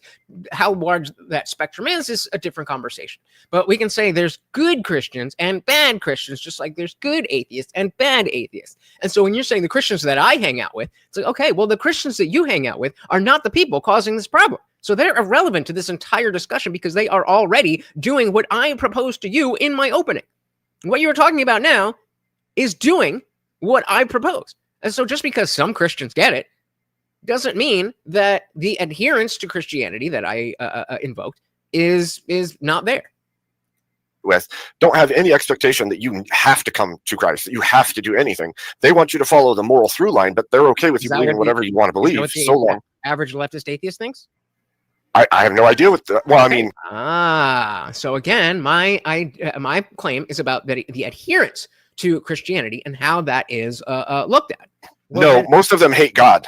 Hate God. Right. There's a difference. And so the reason for that is because of things like it being shoved down their throats and realizing that it's not true. And so again, we're not here to debate whether or not God does exist or Christianity is true. But if you are an individual who has followed Christianity and then you come to the realization on your own that, oh, I've been lied to my entire life about how to live and all of this stuff, then it makes perfect sense why you want to throw it all away. And so instead, if we have a moral structure that includes these same values, if I come from over here and land on these values and you come from over here and land on these values, then again, usually I say I come from over here with moral philosophy and land up here, and you come from over here with Christianity and land up here. But you know, same. If I come from over here and land on these values, and you come from over here and land on these values, then we are all together. And all these hedonistic people who don't want to be, they're in another group, and we win. But I don't. Yes. So if what's holding back the right is the religious adherence. And so if we get rid of that, and then all of the people who are not anti-religious, but just not religious, then feel more comfortable going into the fold of conservatism, which is happening and is a good thing, then the party becomes stronger, and the only people left on the left are insane people.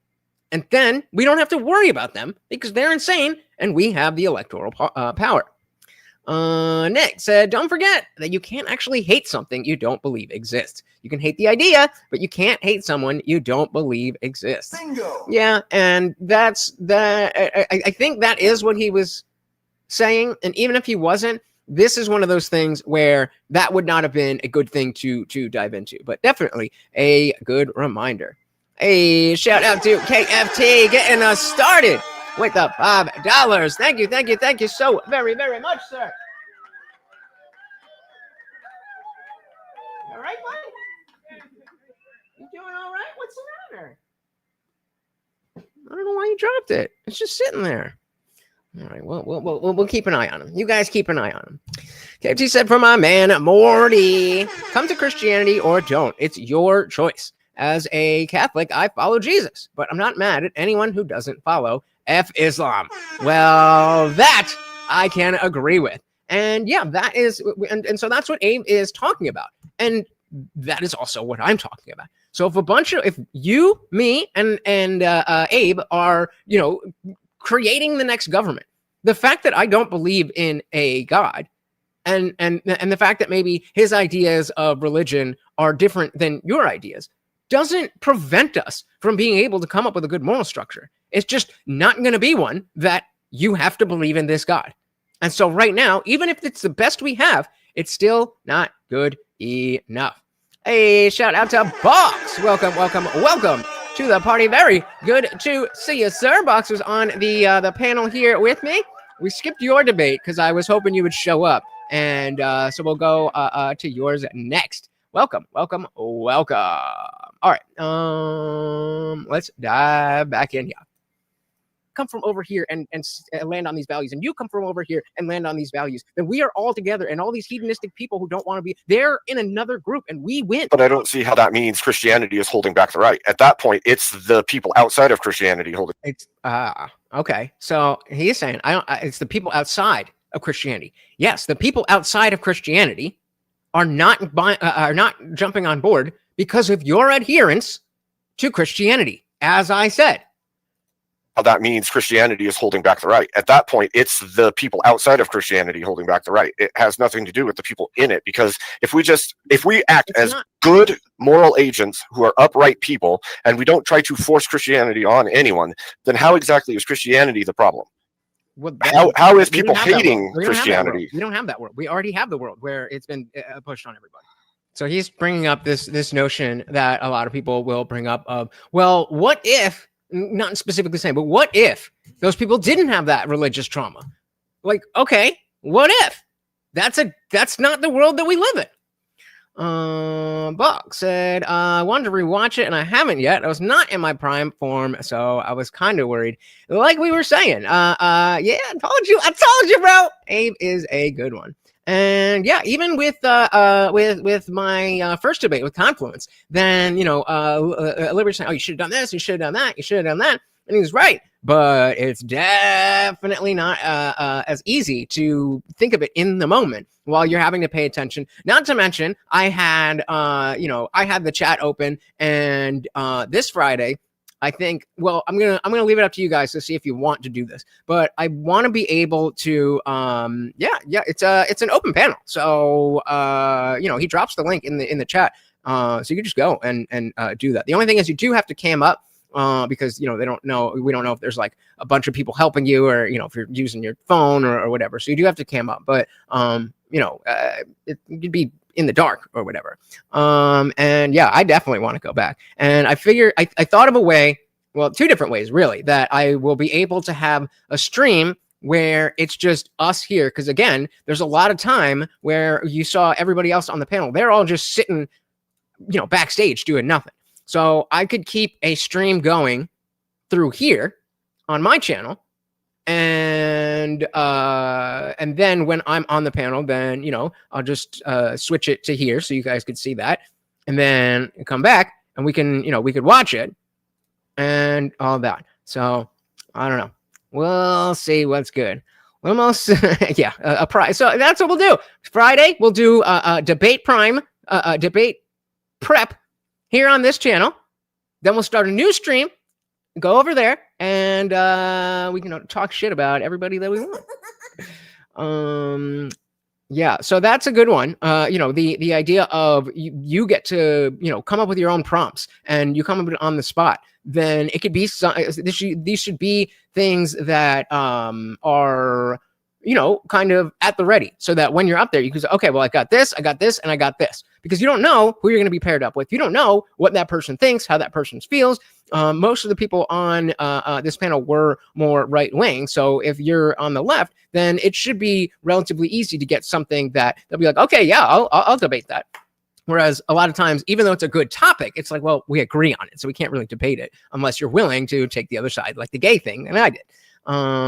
But yeah, I think, and like because of the timing, I might do it from upstairs so that when I'm not on the panel, I can just just be laying in my bed and I'll have the stream from my phone, and then I'll sit up when it's time to debate. But I don't know. We'll figure all that out. So they start about 9:30 Eastern. And then, maybe another half hour or so before they get through. Everybody's coming in, chit-chatting a little bit. The first debate. So first debate is usually around 10 p.m. Eastern. So, yeah, it was a good time. It was a good time. And now that Box is here, we are definitely going to check out Box's debate. Then how exactly is Christianity the problem? Well, how is people hating Christianity? We don't have that world. We already have the world where it's been pushed on everybody. So maybe in a different world, in a different universe, you might be right. But in the past, but like the Sam Harris argument. If things were completely different, if Christianity never happened, then maybe introducing Christianity today would be a good idea. Maybe, Abe. Maybe. So maybe in a different world, in a different universe, you might be right. But in the past, but like that's my issue. In the past, where people like myself have been alive and been subjected to it, and are continue to subject to it. And I'm not in your family or outside your family. Both. Because and again, it's not to say that I'm sitting here crying about it, but other people are. Or, oh, God is this and church is that, and I have religious trauma, blah, blah, blah. When if we can just have a similar type of story with the same type of morals that people will actually follow, that will be better because they will follow it. There's no such thing. They're going to push against anything that you push forward because every that's the fatal mistake. The fatal mistake. Who caught what Abe just did? I'm going to run that back. And I want to hear you guys in the chat and see what mistake Abe made. And especially if you are someone in the after party, you should know immediately what I'm about to jump on. When if we can just have a similar type of story with the same type of morals that people will actually follow, that will be better because they will follow it. There's no such thing. They're going to push against anything that you push forward because every religion has the exact thing that you're talking about. Every moral system you have people that. How do you know where human intelligence goes in the next 50, 100, 250 years? I'm saying people will stand. And guide to what is it? Waking Up and Free Will are my favorites. But yeah, bro, fell off hard. Oh, how do you know where human intelligence goes in the next 50, 100, 250 years? I'm saying people will stand against something so long as they feel jaded by it. That's my question. How do you know? You said that can't be done. How do you know what's going to happen in the future? I'm saying that if people are standing against Christianity, what's going to happen in the future? Because human behavior has always dictated this behavior. So everything that's what we see. So everything that was is exactly how everything is going to be. The future is going to be exactly like it was. Is that have there been people? Have people stood against Christianity in the past? Yes. Yes. Okay. Do they stand against Christianity today? Yes. Will they continue to stand against Christianity in the next 5 years? Yes. Then how do we? Questions? Can you answer my question? That is always a great tactic when you're trying to get something across and they're not responding.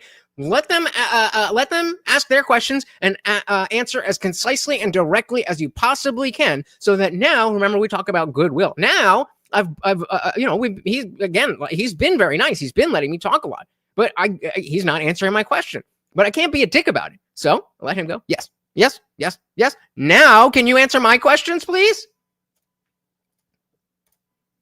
Yes. So everything that's what we see. So everything that was is exactly how everything is going to be. The future is going to be exactly like it was. Is that have there been people? Have people stood against Christianity in the past? Yes. Yes. Okay. Do they stand against Christianity today? Yes. Will they continue to stand against Christianity in the next 5 years? Yes. Then how do we? Your questions? Can you answer my question? How do you know the future? Because human behavior is predictable, and we've seen it. Why are you lying? You don't know the future. You have no. I'm not saying I know the future. I'm saying human behavior is a predictable metric. It can't happen. That's talking about the future. This is a really good long form debate. There we go. So again, I will put up the poll. Who do you think won? Who do you think won? Metric. It can't happen. That's talking about the future. This is a really good long form debate. You think all of a sudden everyone will just accept something? No, I never said well, then why would... Well, who said all of a sudden? Don't put words in my mouth. Well, you said in the next 50 years. That's one lifetime. That was giving examples. 50 years is one lifetime. No, I was saying in the next 50 to 100 to 250, and just talking about the future. You are saying it can't be done. I'm asking you how you know it can't be done. You don't know it can't be done because you don't have a crystal ball. Thank you. Christianity to take hold. Guys, was that one day? Was that overnight? Or no, generations. All right. For 30 years. All right, guys. They're very passionate. I love it. Actually, I've had these kinds of discussions with Lutch in the past. So. Good game. Yeah. This will be a good long format one. So I'm going to start out with. We should do that sometime. So again, if you're just joining us, this is a debate panel where people go 1v1. Each person gets a 1 minute opening and then 5 minutes of open debate. And then we've got 3 judges to decide who won. The prompt was the adherence to Christianity is holding back the right politically in certain ways. So I'm going to start out with. We should do that sometime. I'm going to start out with Tyler. Only Tyler can judge Tyler. Exactly. All right. So we had morality and Christianity is essentially out of step with certain factions in the United States and their version of morality. We should embrace something more that has a freedom of religion, maybe based off of religious morals and not actually pushing God because that isolates people. Whereas Christianity is a universal factor tied into the party. It's a foundation, an inviting foundation that holds the right-wing ideology together, and it's a necessity. And I kind of needed Abe to follow up a little more with his introduction in that regard. I feel like in a ways he stuck to it, but you also somewhat abandoned it. You could have said something along the nature of like, well, you did say once you start inviting seculars in, they force it out, but he called it out as future telling, fear mongering. We don't necessarily know that. We've seen these work together in the past. I feel like I needed to see more. I feel like I needed you to analyze his cost benefit analysis, and you didn't. Like 70% of the country is Christian. If you would have said, why are we pandering to this small group of fucking crazy people that are losing elections and no one likes them? That would have been a good argument, but then I just would have responded, well, because they're taking over and their culture, it doesn't matter if they're right or wrong or big or small. It's their ideas that are getting pushed by the mainstream. But, that would have been a good area to go down. I would have been like, okay, then yeah. But you didn't really challenge that it's hurting politically. You just said it's what the party believes in. It's our foundation. It's a good thing. And I feel like his political element wasn't met to the point it needed to be to refute his claim. Fair. So you gave it to who? Jesus, IJ. Jeebus. All right, go ahead, Cleaner. I think it was pretty close. I think they both started out fairly strong, but throughout the context of the argument, the tit for tat and the way that the command structuring was falling, it wasn't like one of them had monumental more command than the other. And yes, this is the girl from the thumbnail, and yes, she will cry. I think that Lutch had just a little bit more command of where things were going. I think that Abe did a really good job of trying to refute the questions that he was giving, and I give point scores for each of those. I think overall, Lutch did a little bit better this time. Anson? Yeah, I think I'm just trying so hard not to use the soundboard and like glow and stuff. Oh, thank you. Yeah. Inside, I'm like, yeah, bitch. Kel won that one because she was more expressive. Oh my God. Fucking stump. Simp harder, Anson. Simp harder. So in terms of actual scoring, I thought that this was the best debate of the evening so far. Y'all didn't talk over each other. Y'all were actually able to articulate points. Your openings had positions, and then you tried to, restate your positions and refute your opponents and do internal critiques on both sides. It was a masterful debate. Y'all both have a lot of experience. It'd be hard for me to tell you anything that would help you improve. So I'm just going to tell you, I gave Indian Jesus a 2 and Abe a -2. So, Indian Jesus got that one. Thank you. All right. Abe, Nice work, took on the Lutch. chin, buddy. Hey, you win some, you lose some. Yeah. And Lutch was in I don't. good form, so. Yeah, he was. And I was eating in front of the camera, that miserable whore. How dare you? This is kind of, my bread and butter. Like, this is my whole thing. Is it like, guys, we have this huge divide that we could just bridge. And having lived as a Christian and now being very strong agnostic atheist, it's just too clear for me not to push this. And maybe I'm wrong, but I do believe that one day we'll be able to get to a place where we have the story that we need, and the morality will follow. That's what I think. Buck said, I feel like they put me up against the Spurg. Plus, I get that you might not ever win your first try. That's fair. I just don't know how my argument came out versus what I would have said if I had time to really flesh it out. Yeah, and that's the other side of debate. You know, that this isn't like even the thumbnail of the well, I'm not going to bother with it, but the thumbnail is no notes, no prep, you know, let your worldview stand or whatever. And so that's the style that it is, which especially if you're a more analytical maybe not analytical, but if you're just more of a numbers person then as opposed to a conceptual person, then this is not going to be in your favor because there's no time to prep. It's just, you know, spitting out what you think. But I thought you did well, and we are definitely about to go and check it out. Matthew King said, as long as there's free will and a reasonable level of intelligence, there will never be an absolute consensus. There will always be outliers that rage against whatever the machine is. Agreed. And so I think as long the goal in, you know, if this is going back to what I was saying, I agree. You know, this is essentially agreeing with Abe that you're not going to get everybody on board. But I never talked about getting everybody on board for anything. I'm talking about getting enough people on board that is the culture. The culture is a very Christian-like culture that doesn't have the need to believe in superstitions. That's it. Nick said it's not a necessity. I'm a lifelong Republican and atheist. They really can go together. Maybe I wouldn't be in such slim company if my fellow Republicans would stop pushing non-believers away. Bingo. Yup.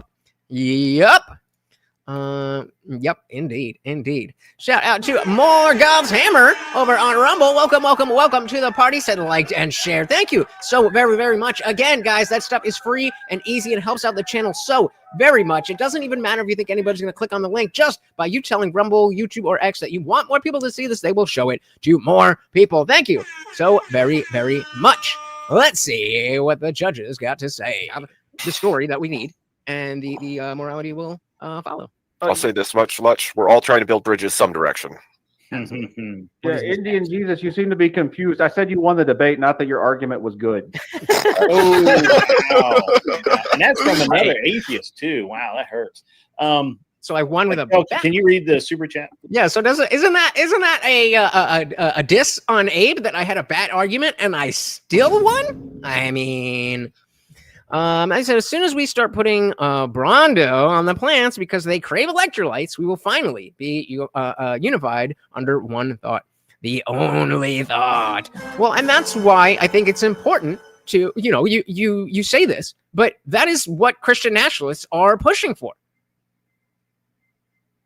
That we only go by one thing, whatever God said. That's it, and that's not American, that is not democratic, and that is not individual, individual liberty, like in a libertarian sense. That's not a very libertarian thing either. So I get what you're saying, and luckily Christianity has gone through enough reformations and stuff, unlike Islam, that it can coexist with people like Nick and myself. But it's trying. It is really trying. And there is a lot of people that don't have the fortitude to deal with the bullshit, and so they just lump in with the left. Yep. All right, let's see what the rest of the judges say. So I won with a. Can you read the super chat? Morgoth Hammer said, "I'm a registered Republican, and the reason I became one was to vote for the legend Ron Paul." Shout out to Ron Paul. Shouldn't have been before my time, but it was a little bit before my time. It's two. Wow, that hurts. So I won with a. Can you read the super chat, please? Who's that? You don't, but other people in your camp do. It's your food. That's terrible. Wow, I actually expected her to try and talk with her mouth full. Yeah, that would be a young Rowena. That makes sense. That kind of reminds me of Rowena the Witch from the show Supernatural. Rowena. right. I have to look Do you her have up. a son? Do you have a Again, that's it's like great. Did we really need that whole time just for her to read the super chat? son named Crowley? Is that Yeah. a thing? Is that like She's aborted. It's terrible. It's terrible. Well, Abe, you win some, you lose some. She was just reading. She's like a regular, and they all make fun of her because I don't know. It's what does it say? Kel reminds me of Rowena the witch from the show Supernatural. It's terrible. Oh, and Box, I need to ask you about a clip I saw from the Young Turks calling out Ethan Klein for being either being anti-Semitic or crying about actual anti-Semitism. We got to talk. Well, Abe, you win some, you lose some. Thanks, gents. Wait, And Kidding, lady, kidding. have a good night. Wait, was that all three? Later, Abe. Good to see you. Good to see you. Have a good night, you guys. Or what? Abe. Thank you for What? Oh, that was it. coming by, man. All right. Whoa. All right. Let's see. He said that, Kelly. All right. Uh-huh. Okay, I thought we only got the two there, but all right. So let's back it up a little bit, and it's time for our boy Box to enter the chat. We're gonna throw you in the back for a few. Box, do you want to come up while your debate is going? Or actually, I'll drop the link after if you want to chat a little bit about it. Minutes anyway. All right. Hi.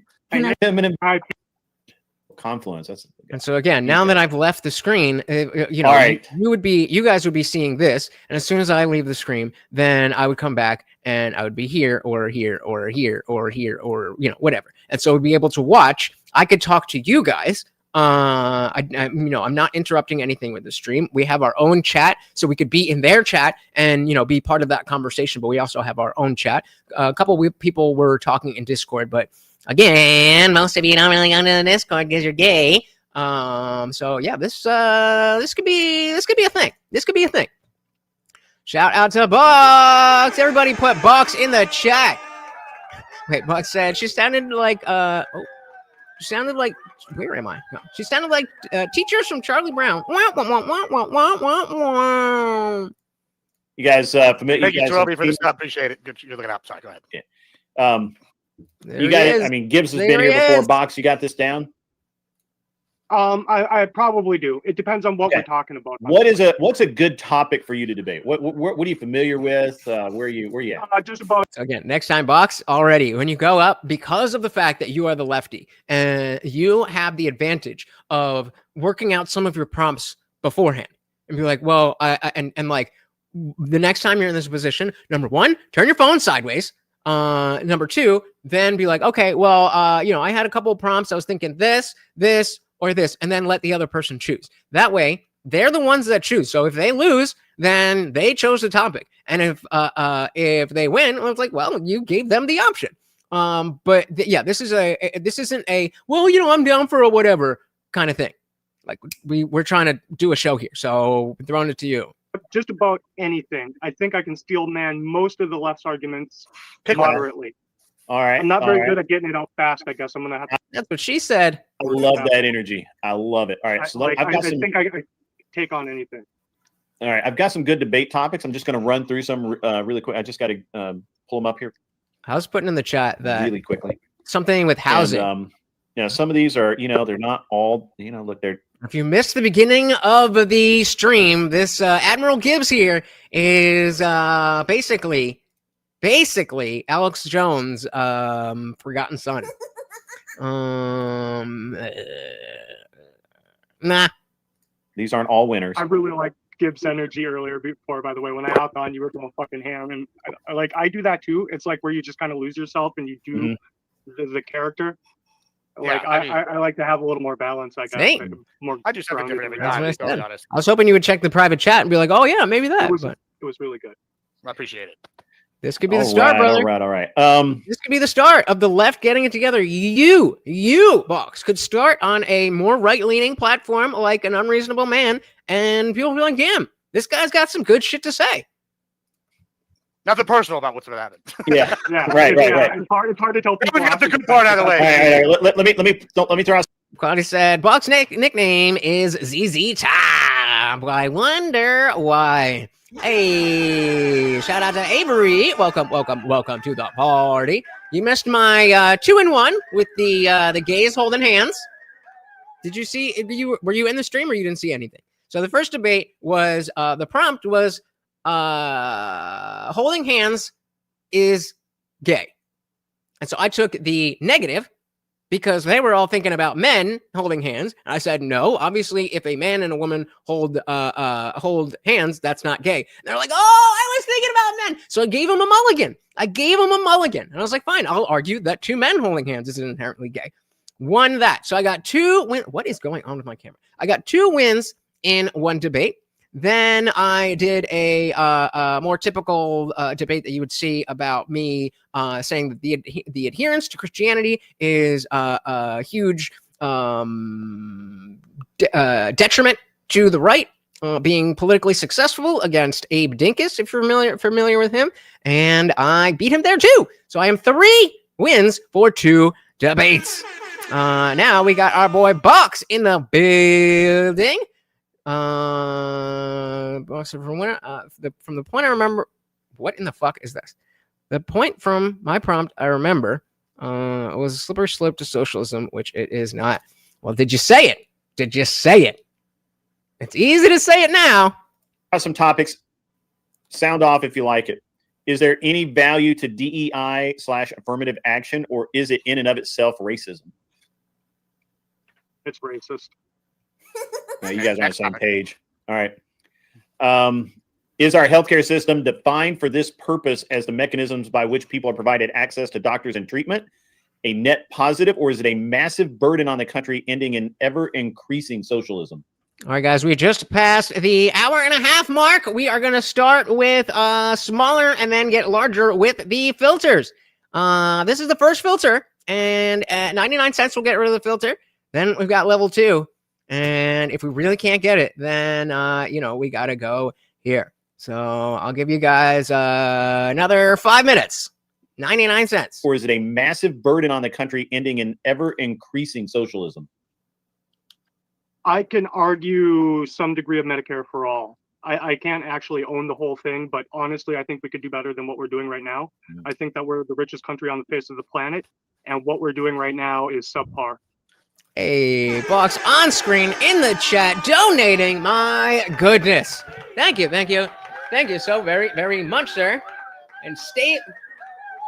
There you go. What's the matter, Bugs? What's the matter? You're not feeling well today? All right. We got to make him feel better, man. I don't know what's going on. But thank you so very, very much, sir. Of course, that is 2 out of 15 on the Swogo, guys. Let's hit it. Country on the face of the planet, and what we're doing right now is subpar. Whatever he wants to do. Gibbs just like, yeah, whatever, man. All right, well, I like this prompt.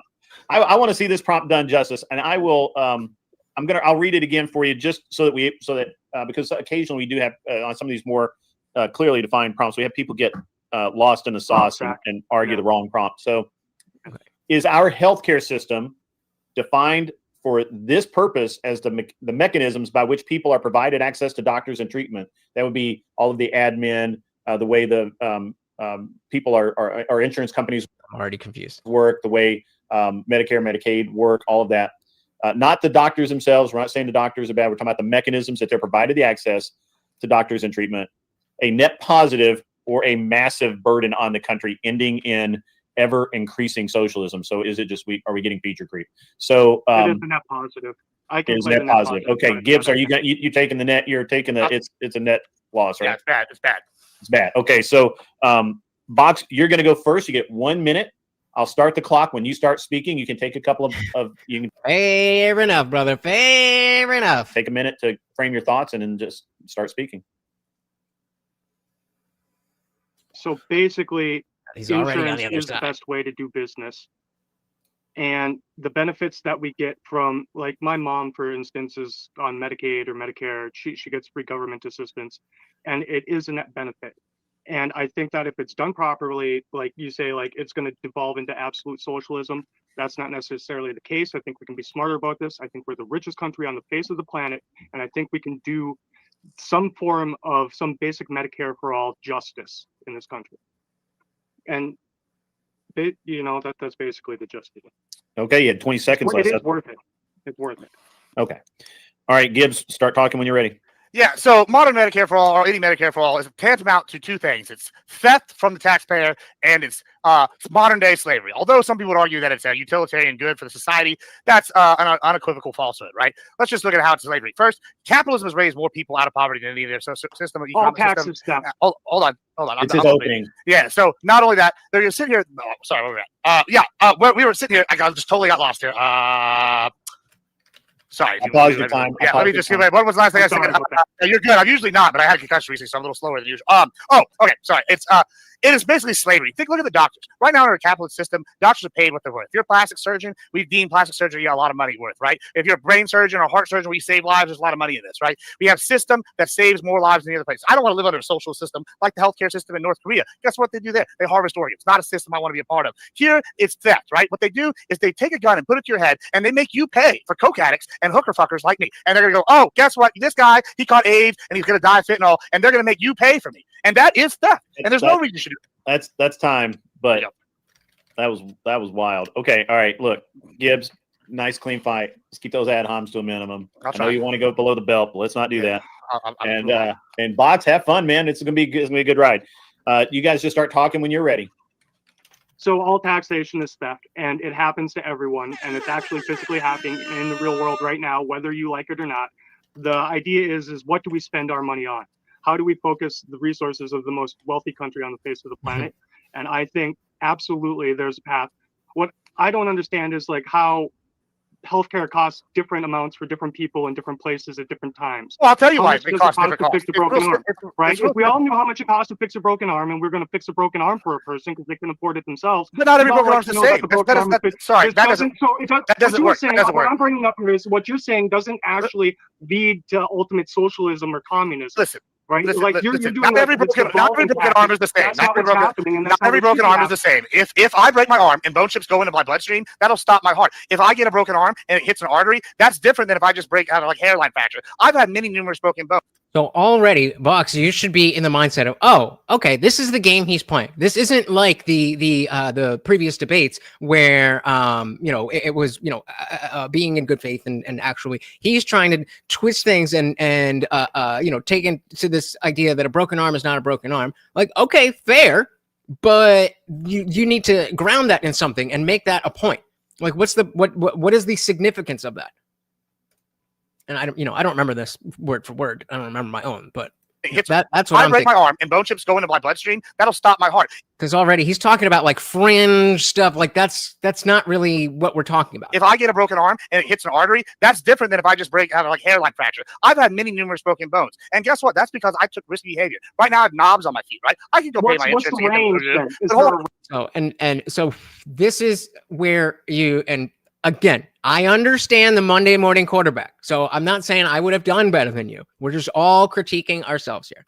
But when he's going to go in, not all broken arms are the same, then drill down on that. Be like, okay, so what is the difference that to my point, if you got a broken arm because of, you said, bad decisions? What if somebody broke your arm? What if you're a victim of a crime?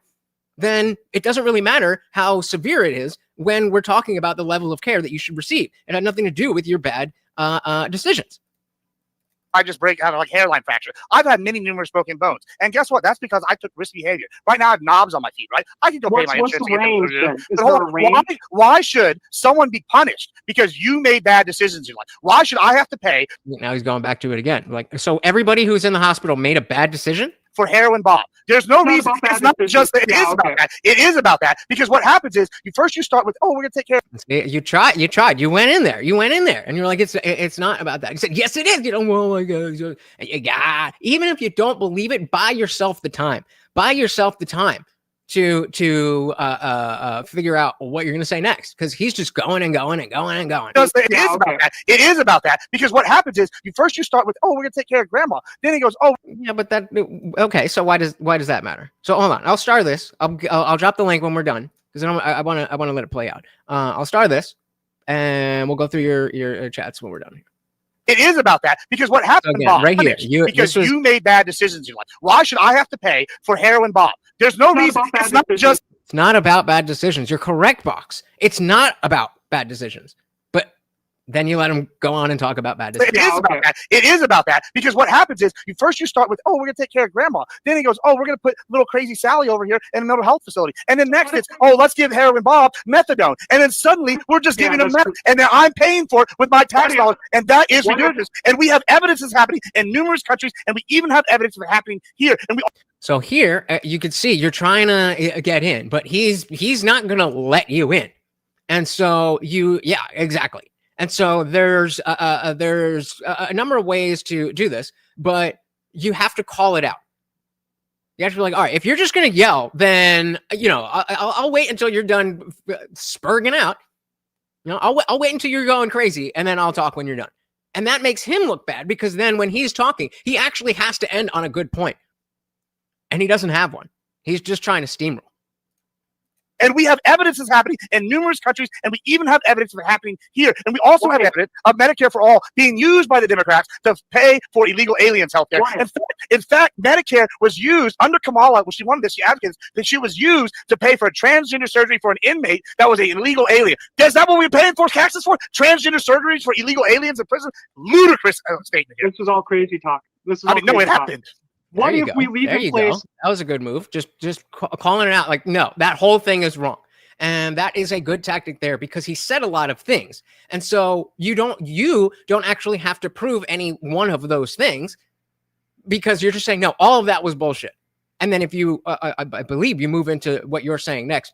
Beautiful. Beautifully done, boss. This is all crazy talk. It happened. What if we leave in place the capitalistic, like I'm from Minnesota, we have the Mayo Clinic. It's the best fucking healthcare system in the face of the fucking planet, and it's pay to play. And I appreciate that, right? I'm also saying that maybe there's like some space for us where we can determine what we're going to pay for different things and help people that actually need the help. I'm not talking about the welfare queens or the people that want to take advantage of the system that will in the end. I'm just saying that what we have right now is not a good system. Exactly, right? and this system is what's going to lead to. Notice again how he is doing a good job of listening to wait to pounce. We talk about, are you waiting to respond or are you listening to respond or are you listening to hear? In a debate, you have to do both. And so when you say, oh, it's not a good system, that opens up it sounds to me like you were trying to find some middle ground. And be like, well, it's definitely not a bad system, or it's definitely not the best system, but your position is wrong. And for somebody like this, you can't give him an inch. And I'm glad I didn't have to debate this dude. You were absolutely right. They threw you up against this dude. Good system. Exactly, right? And this system is what's going to lead to socialism. There is a level of healthcare we can provide to the everyman. Well, in San Antonio right now, we have 2 hospitals closed down in low-income areas because illegal aliens and low-income people didn't pay, and so they closed down. So what you're advocating for? Fight illegal aliens. That's fine. Low-income people made up 50%. It was legal aliens for 40%. Some other people, and guess what? They closed down because people didn't pay. But these poor Americans didn't pay, even though they were whatever, and the government wasn't able to contact them, and the hospital was shut down, which led to basically a healthcare desert. So Medicare actually leads to less care for the people that you're supposed to be caring for. What if you leave the private system running alongside of it? What if you leave the private system running alongside of it? What if you have a private system and a public system running simultaneously alongside each other? Well, what if there's a flying spaghetti monster behind the moon that's our God? That doesn't matter because it doesn't happen. I would just like to point out that's what's happening right now. There is a private sector and there is a public sector of our healthcare. That's what we're doing right now. And if you ever have to use the private sector for I'm explaining what's happening right now. Yeah, let's talk about what's happening right now. I just gave an example specifically. Listen, you can talk about what's happening right now. I am talking about what's happening right now. And then again, when he starts, you let him go. And like it's funny because when we're in Discord, sometimes it's like, Box, we're talking. Please let the other person talk. You need to switch the energies. And you'll be perfect. We're seeing Democrats using it for illegal aliens. If we could get rid of that just for funsies and just use poor Americans, we see right now that there's an undue burden on the other half of America that's paying for these people. And half the time, the health care doesn't even work. Look at the VA. That's basically Medicare for all. And I don't know a single veteran that likes the VA. They have to go through a million hoops because of all the bureaucracy. Just like with Biden and they did with these energy systems. It's an inefficient system. The best way to have an efficient system is use private health care. Medicare for all just to lead to a bigger bureaucracy and worse care for Americans. there be no VA? Are you arguing that there should be no VA because the people you've talked to say Yeah, it's not good? I would argue that we should get, as Is much as I that love our veterans, socialism? we should have a private private people taking care of this. I think we should have private contractors taking care of our vets. Maybe the government pays the private contractors, but currently the VA is a disaster. Oh, you could have jumped on that. What's the difference between the government paying people and the government paying? We're just talking about the Federal Reserve then. What? How is that any different? You're agreeing with me. Me being you, boss. I love our veterans. We should have a private private people taking care of this. I think we should have private contractors taking care of our vets. Maybe the government pays the private contractors, but currently the VA is a disaster, and I think it's one of the biggest examples of why I think we can Medicare take for some all bombs away from what we drop on fucking Gaza right now. We can take some bombs away from Israel, and all right, guys. We could pay for some other things around here. There you go. A shout out to Box. Here I'm gonna DM you the link on. I'm just gonna put it in Disciple Chat. Link is in Disciple Chat if you would like to come on up and chat about this. So let's see what the judges. I love it. That was good. That was really good. I appreciate that. This one. Good job. I loved it. I loved it. And matter of fact, we gotta do the poll. We gotta do the poll. Who won that debate? Box or Gibbs was the other guy. Admiral Gibbs. Yeah, I mean, definitely for a first, that's the first time you've done like a public debate like that. Because I know that we go back and forth all the time. But it's a different game when you're up there. It's someone you don't know. It's live on air. You don't have time to think. All that stuff changes the game. Hey, shout out to Box. Thank you, sir. And of course, that makes you the new sponsor of the stream. I'm gonna leave it there. Is he gonna eat it? No. Oh. They will be. I guarantee you, they'll be gone by the end of the stream. Either way, thank you so very, very much. Let's see what the judges had to say. So do you? I missed that one. The idea is not to stop theft. I don't remember what we were talking about. Sorry about that. But Morgoth said Gibbs won, but he has more experience. Very clearly. Very clearly. You guys did this argument justice. Fiery. Echo. Yeah. Why am I echoing? I don't even understand how it's possible. Sorry, It was rain. I was like, what? It's probably because you have the sound turned up high and your gain went. Not now. Mike. Yeah, you're fine now. Yeah, I don't hear it now. I hear like white noise though from somebody. Yeah. Same. Because Morty, I'm always like, That's wait, what it is that rain? Is that why he's acting weird? Yeah, it's really weird. All right. Tyler. I was saying to CT the same thing. Like, if you guys are down to start doing that, it's not expensive. You could spend $15 and get. I mean, the cameras, or excuse me, the microphone. Microphone is significantly more important. But spend $10 on like a USB thing that you could plug into your phone, and then just get a stand. Like, I got one of these things. Oh, I have 4 of these. They're so convenient. Here's the thing here. You guys have, you just put it down wherever, and I have a pop socket on mine, and I just put it, and it just perfectly stays. And I have one here, I have one in the kitchen, I have one in the bathroom, and I have one on my desk where I make my kratom. What? Morgan said, how come we never hear black noise? Wait, that's a good name for rap. How dare you? How dare you? All right. Tyler. Let's see. It's not Tyler. I blame him anyway. Anson, I'm gonna let you go first since you're on your phone and whatnot. Yeah, Gibbs won that. Okay. Short, sweet, to the point. See, I when they do that though, like, it does seem pretty obvious that Gibbs had the handle on that. But specifically for a first timer, like, we want you to say what went wrong, why did it go wrong, what should I have said, all that kind of stuff, so that next time I could be better. Tyler. Honestly, Box, you came out with a better performance than I thought you were going to there. You held up against Gibbs. You didn't let him bully you around, especially in the beginning. I was kind of shocked. He shut up, and I had you in 2 comments in a row, and Gibbs backed off. I was a little okay from that.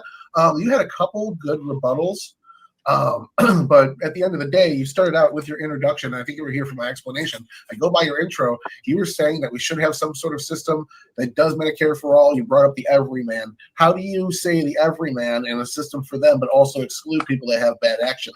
The whole point of Medicare for all is kind of the whole pre-existing condition of being a smoker or whatnot. You have to let those people in as well. I think that the private sector offsets that is how I kind of work that out. Yeah, I think we should have a private sector. I don't think that it devolves into socialism. That was the premise, right? Like this is going to devolve into socialism, and I just don't think it does outright as a concept. Yeah, well, Gibbs did a good job there laying down. Well, you start this way. You start with the good people, and then we go to the meth heads, and then we go to the methadone clinics, and it's happening right now, and hospitals are being shut down right now. And again, that is not necessarily the like I agree. But in terms of the argument itself, those things were not brought up, or rather, those are the only things that were brought up. And there's other ways to make this argument on different grounds. Yeah, if we're talking about heroin addicts, then that's not a good area to talk about. The government should be paying for this. But it was good to bring up the VA because we could have different opinions on how effective it is, but on principle, if you're going to say that the government should not have anything to help better, like that seems kind of fucked up. Like if we're going to have a government and we're going to have a military, VA should be one of those things. Nick said, don't just name a winner, but explain why you judge them a winner. Exactly. That was as clear as I could be. That was the rock I tried to stand on. Yeah, I think you did a good job, man. I think you did a good job. And the poll agrees. There you go, buddy. There you go. Methadone clinics, and it's happening right now, and hospitals are being shut down right now. And on top of that, the taxation and stuff thing. Like you agree with his point, and so yeah, your point's right, but it's still happening. So we're just going to spend it anyways. It's like you grant him too much, even if a lot of your rebuttals are pretty good. Like you went blow for blow with him for like 3 minutes of that debate in a good way. That's the moderate lefty position. That's not the extreme lefty position. I'm trying to hold. I'll argue shit I don't believe it at all just to win the debate, just because like that's what we're here for. So I'm just saying you gave him a lot, and I'm sure it was good faith and done with the best of intentions, but it also left you open for holes, and Gibbs hammered those holes down, and you did hammered those holes. You had all you had to say, at a point was that's just anecdote, but instead you said this is all crazy talk. And if you said anecdotes and these don't represent the whole of the system, you're bringing up one news story from one city in one day, you could have probably refuted some of them. But him leaving all those on the table and then just going blow for blow with him on points, you kind of let him undercut your main argument. I feel like. Cleaner. Yeah, I feel like sometimes you got to give up the position to fight on the ground you want to fight on. Okay, Cleaner, go ahead. Yeah, I think Gibbs had it with a more controlled structuring. They were going tit for tat pretty good, and both of them had pretty decent openings. But Gibbs held more control over the argument overall, and so I got him up by 1 point on that. Also, you did really good though. I knew you were newer to the group, so I wasn't going to give you the confluence treatment like I did at the beginning, where I'm just going to rage out on it. Like I saw confluence earlier in the week. I knew he. I mean, you kind of did. Yeah, Matthew's saying you did lose, but you legit held your own. Yeah. He's 100% right. I get this. Fair enough. What about Charity? I didn't. You did really good though. I knew you were newer to the group, so I control good, and both of them. What did I miss about Charity?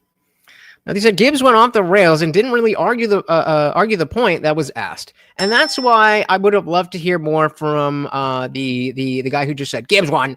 I would have loved to hear a little bit more, because there definitely is, as much as I like the judging, there clearly is a bias to, I agree with this, so I'm going to go with that side. I think Tyler's the best at being objective from these three. Cleaner's good too, the black and white guy here. And that guy, I mean, he agreed with me most of the time, but all right. Yeah, pretty decent openings, but Gibbs held more control over the argument overall, and so I got him up by 1 point on that. Also, you did really good though. I knew you were newer to the group, so I wasn't going to give you the confluence treatment like I did at the beginning, where I'm just going to rage out on it. Like I saw confluence earlier in the week. I knew he could handle it. I didn't know who you were, so I was like, yeah, I try not to be a dick to new people. Yeah, let me. So one of the things we do here, Box, is we always give people feedback on the debate. Except answer. Because it's important, because this is supposed to be a tool to teach people how to do this, right? And so when you say in a debate that, I don't, why am I, there's an echo from somewhere. I can hear it. All right, whatever. I'll do it. Back to him. So when you basically concede the argument by saying, yeah, the system is bad, but what if? That's reverse of how I think you really should say it. You should say, there are things that can change about the system, but it's working. And interesting. Change about the system. It's like, as you can tell, I'm keeping up with the chat and the Discord and whatever. This ain't about me, so I'm just. But it's working. Are you coming up, Box, or no? It's up to you. I just want to know for time's sake. System, but it's working. And to me, I heard you concede twice. Yeah, I can't actually. Yeah, I did concede. Yeah, I did concede to keep fighting on the point, essentially. Mm-hmm. And in this argument, it really is true that it's. Yeah, the link is in Disciple Chat. If you just want to hit that, yeah, Disciple Chat. Neither all one side or the other side. Like I say, I was in this case specifically, I was just trying to try to prevent that slippery slope into socialism, just by pointing out the fact that we're already doing this. And I don't want all Medicare for all. That's not what I want, right? I do want the mixed both. And I think that's the conversation that we should be having as a country. It's cool to debate the arguments from one side or the other, but to bring it together and land that plane in the middle, I feel like is what I was trying to do. Right. And how do you mean? And I can have you on one of my normal shows, and I would actually really like to have that conversation with you. But I think in the debate, you just, and maybe other people will give you different feedback. But for me, what I heard was you basically saying, yeah, you're right, it's a broken system, it is a slide towards socialism, but it's what we got, and we need to fix it. So or it's broken or whatever. Anyway. Anybody else kind of hear that same thing, or he would have said there, "Don't throw the baby out with the bathwater." That would have been an effective. Right. Oh no, I'm just saying this. It's the way he said it is, Yeah, I think that's a really good point, though. Learning to skate the razor's edge of conceding a point without conceding it, so that you can continue an argument, is a tactic that a lot of people need to learn. How to phrase a rebuttal question so that you're not conceding what your opponent is saying, but at the same time getting them to move it forward so that you can continue getting to your point so that you can actually attack back. Well, yeah, and you're acknowledging that point, right? And then, can I add something to that? One of my favorite tactics, and you can ask Tyler, he knows I like to do this, is not necessarily conceding, but is to agree with their point, right? And then I will show them why what their point is actually logically my point. And so I'll say, okay, you agree with this? Okay, cool. Let me explain why that is actually this thing. And then they're going to have to, now I created this equivalency. And then you have to argue against your own points to explain why that's not that, when in reality, if anybody can see it is this. It's I think that's what a good tactic as well. And Box, you started off he framed everything as bad, other people's bad decisions. Why should we have to pay for bad decisions? You said it's not bad decisions. That based on what we've been talking about here on the panel so far. I would have been aren't you over there doing this, that, and the other, and you're going to talk about other people's bad? They're talking about how he's doing blow and all that. So Box, just let me know. I'm still doing this because I'm trying to see if you're coming up. I don't want to move on if you're coming up. I'm not rushing you. I just want to know: are you coming up or are you not coming up? Because if not, then we're gonna move on. Liberty Plus TV said the difference is that a soldier actually sacrificed themselves for the government decisions. It's like your employer paying for your bills if you're hurt at work. Bingo. Exactly. Yeah, brother. Link is in the Disciple Chat. Yeah, I completely agree, because it's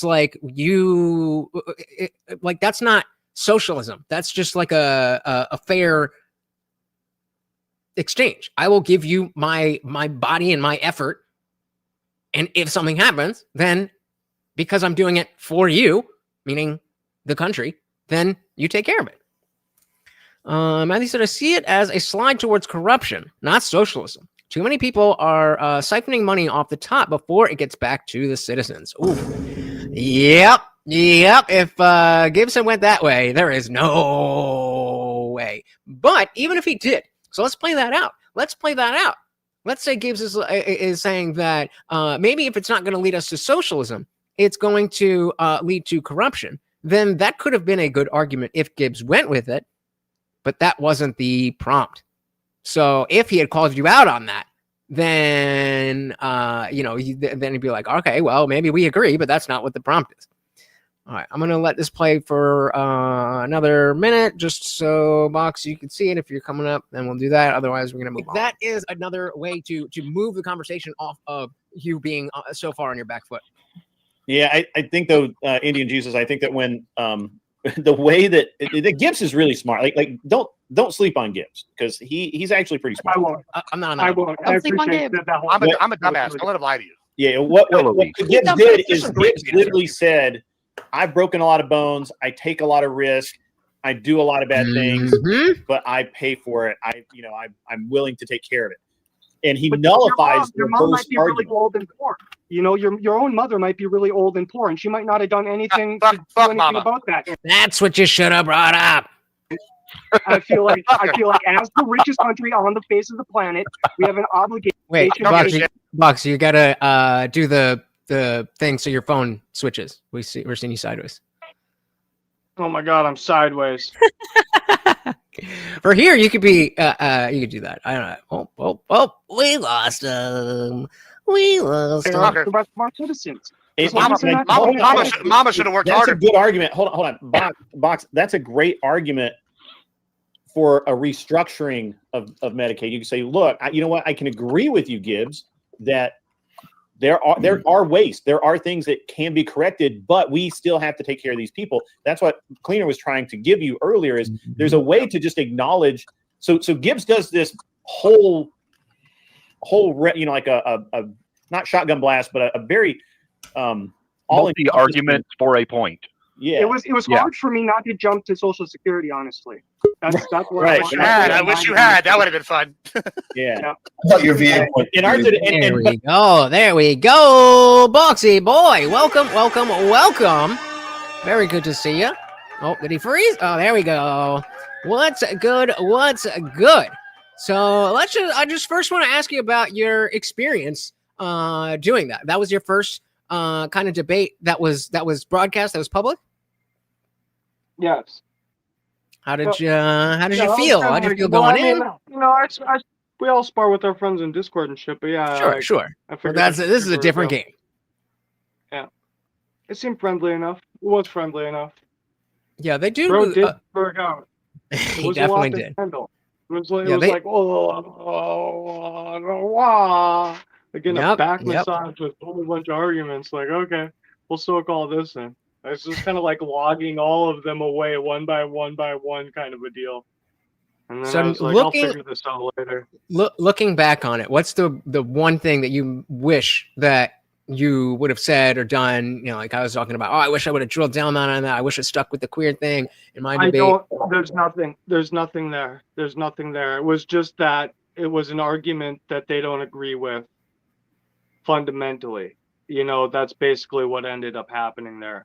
Like, I think I gave it my best shot. And towards the end there was like that part where I literally just kind of laid it out. Like, this is what we are doing and how are we going to do this better? And like, let's bring this back to real talk. And they were like, oh, you did a bad argument because we're talking about the actual issues at hand, and not just defending the argument from your side, but actually wanting to do something different, and it's like, no, well, I've got this idea and we're going to fight this idea.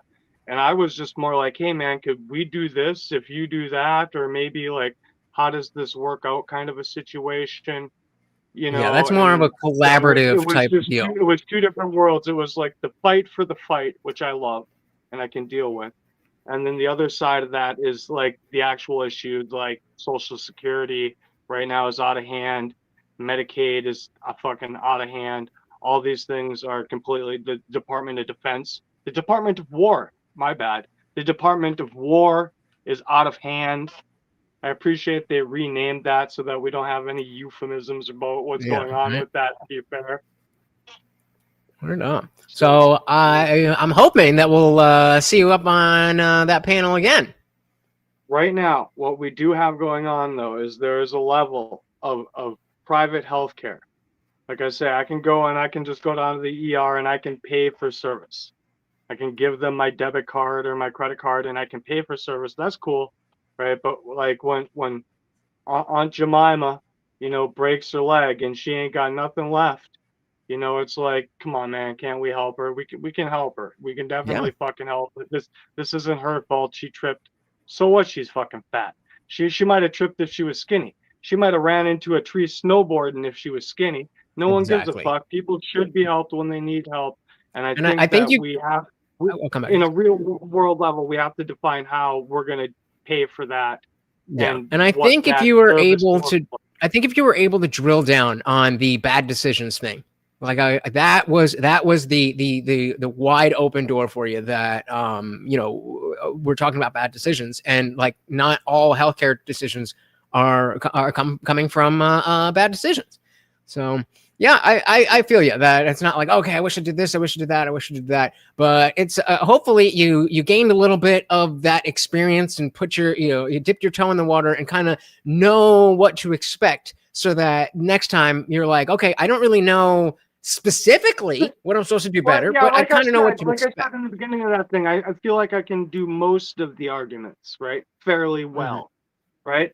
I don't think I'm really a pro at anything specific. I'm no Ben Shapiro here, but I think I can do most of these arguments fairly well in a convincing way that I actually hope in the end drives change, not just for the sake of argument, but for the sake of like, hey man, like this shit's all. Is anyone here Real life, yeah. disillusioned with the fact that like all this shit's fucked up? Is everyone here super happy? Is there anyone that will watch this in the future that's like, my life is just going fucking great right now? It's like not happening, right? It's Hopefully, happening but, for a lot of people do make it, and we want to applaud. I'm not here to tear them down. I'm not a fucking socialist, right? I like money. I like people winning, and I want to see more fucking winning, and I want to see the Democrats winning. I want to see the left winning, and not on like a whole bunch of horrible issues, but just like the minutia of like, can we pay for your aunt's broken arm? Yeah, I think if we, there is a place where if we, that middle ground that we're talking about. Shout out to Kelly Green. Said, "Boss, didn't you know you were a beard, bro?" Yep, yes, you did. You sure? I'm pretty sure you did.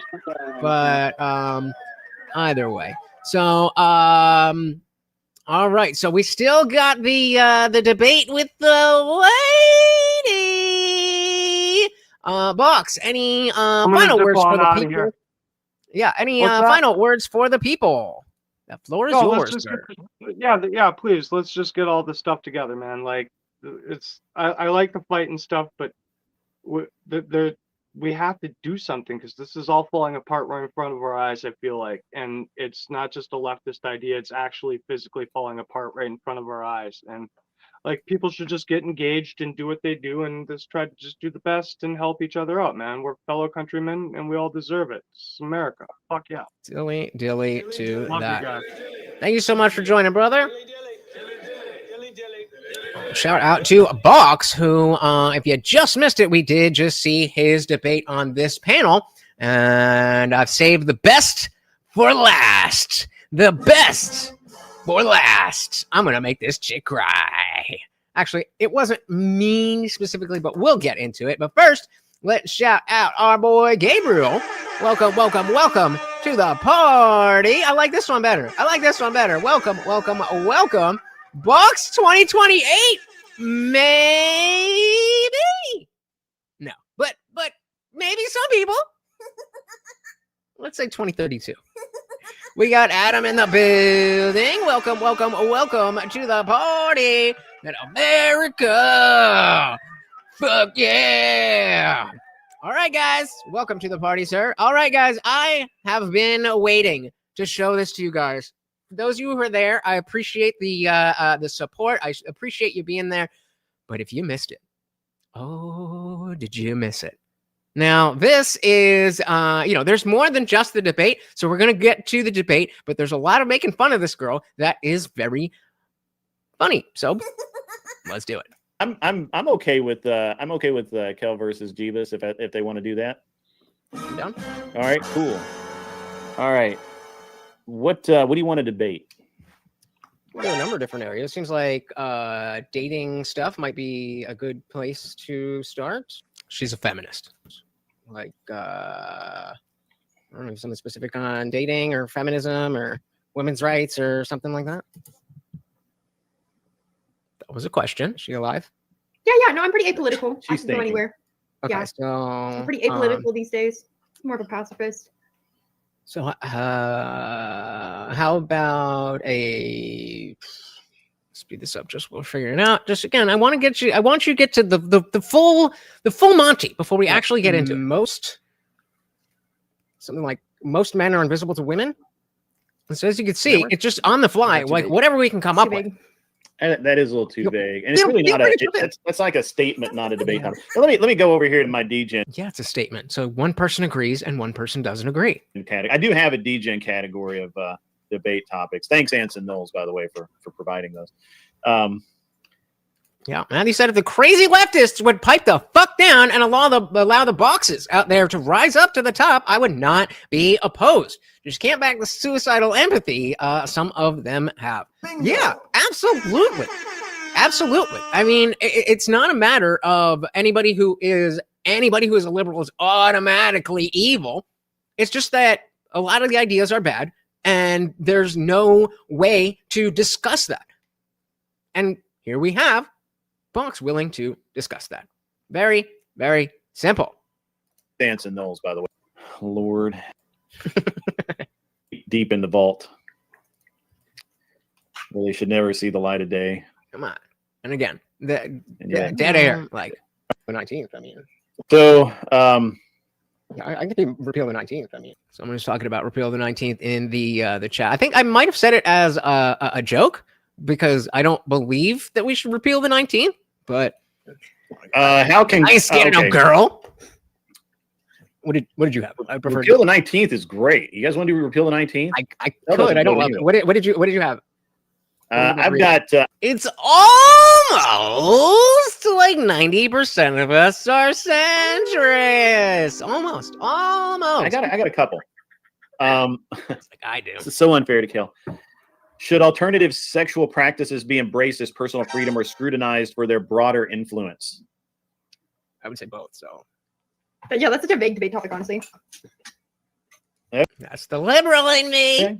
All right. But no, I feel like it's a good feminist. I just feel like it lacks. Let's just do the 19th. Let's just do the 19th. I'm just like whatever. We're never gonna find something that's just like oh, I love that. So then we pick repeal the 19th, Miss Feminist. That's like your bread and butter, right? We should repeal the 19th Amendment. I got you. I love that. I love the energy. So that's what awesome. I'm putting out there. Kissy Cat is. I'm in the affirmative, so this is going to come up when the judging. I'm here as the affirmative. Next, DGen, no DGen. Although there was no check with that. And we will honor the wish. No DGen. All right. Some DGen? No. How drunk are you, bro? Jesus Christ! You have to tune it down to point. Oh, turn it down for them to. Yeah. Yep. No DGen. All right. Some DGen? No. All right. Okay. So what is our topic and who is the? Before we start, can I actually pull up the actual amendment? Yeah. Here I'm saying repeal the 19th. I don't even remember exactly the wording of the 19th. I know that it was the women's vote thing, but I don't know the exact text off the top of my head. Well, actually, can we? How about this? Should women, or pardon me, hold on. Should universal suffrage be the law? Okay, I would go no on that. Because that's what we have right now, right? We have anyone, once you're 18, you can vote. In the U.S. Male, female, yeah, right. Obviously, we're speaking in the U.S. Okay, so now I'm on the negative. No. Adults in the U.S., yes. Okay. So which side are you on that, Kel? You think everybody should have the right to vote? No shit, Sherlock. Yes, sir. And Jeebus is already shaking his head no. Okay. There's some dumb people out there. Why do you want the dumb people to vote? I'm sorry, making his argument for him. All right, so, oh boy. Wait for it. This is good. I need everybody who is listening to just to stop for a second and make sure you understand what these words coming up mean. Because I didn't catch it at the time, and I would have won this entire thing, but I wasn't paying attention. That's real good. All right. Anybody out there? I don't actually want to repeal the 19th, but I definitely think it could be done, and wouldn't be the worst thing in the world. Yeah. All right. So you are the But affirmative. you just preface your argument undermining your own argument. And I'm like, then how are we even supposed I to did make that before. and- Okay, well, that's just like a pussy cop out move. Well, I'm like, oh, well, I don't actually believe this. Then it's like, okay, well, then your argument I'm doesn't trying mean to. I was. Then you should be very. It should be very easy for you to knock it down. Yeah. All right. So Jeebus is the affirmative. He says it should be done away with. Kel, you said, or no, pardon me. He says he believes in. No, wait, Kel, you are the affirmative because you believe in universal suffrage, and he says no. Mhm. So, Kel, are you ready? Okay, hold on. Let me back up the VOD. I'm like, Hold on. So she doesn't want to go first. Okay. 99% sure that's not the way you phrase the initial What question. would you, what, we don't, Hold on, I'm gonna back what up would my you like to VOD do? because I'm like, let me fucking back up my So own. what would? And so here I'm like, okay, if you want to be the affirmative and I'm on the defensive, or if you want to be the defensive and I'm on the, I don't care. We could do this. Would there be universal? I'm pretty sure you're on the affirmative. I'm pretty sure, like the initial way that we phrased it. I'm pretty sure you're on the affirmative. Keep that in your head for the judging. I'm pretty sure I'm not. So wait, are you saying then that you were against? Because sure, if you want to argue against universal suffrage, I can take that too. But I don't. I'm think just that's saying. what I you think we formatted the question differently the first time. Let me back up my. Well, VOD the but first time how does it matter? You want everybody to have the vote, and I'm arguing that everybody shouldn't. Right, but you're saying that it would be a net better for like that's how we first started talking about it, is that it would be better for society for women to not be able to vote. So I'm I don't know what that means. like, you should be on the affirmative. Right? You should be making Right, but that. Okay. For what reason you guys didn't like that? Yeah, well, I'm not going to make that initial statement. I will make follow up argument, but he should make the initial statement. So then universal suffrage should not exist. Guys. I will argue against it, but I'm not going to make the affirmative. We can very easily reverse this. We can simply say that universal suffrage should not exist, and that puts it right where we need it. Okay. So I am again in the affirmative. I'm telling you this for a reason. I am the affirmative. I am in the pro. I go first. I am on the attack. She is on the defense. Now, I don't really think that that's a super, like for this type of debate, I don't think that's super important. But apparently it is, according to the judges. But she is on the defense and I am on the offense. Hey, it's okay. Calm down. It's okay. All right. You ready there, Jeebus? Yeah, give me a second here. Gathering my thoughts. All right. So, I mean, the idea that everybody should have a vote is already not the way that it works. And we all thank you, Rachel Wilson. This was the exact argument that she gave me when I was arguing Kel's position to Rachel Wilson. Idea that everybody should have a vote is already not the way that it works, and we all, well, according to the laws, agree that there are certain limitations on who can and can't vote. Obviously, namely children and felons. Originally the vote was tied to people who had land ownership, and with conscription, then there's the ideas of selective, service guarantees citizenship, and with that, the vote. I don't see why, if women are not up for conscription, then they should be able to have the vote. And if we are going to say that we should, then it would be an agreement that feminism is wrong and that we should have unequal laws for men and women.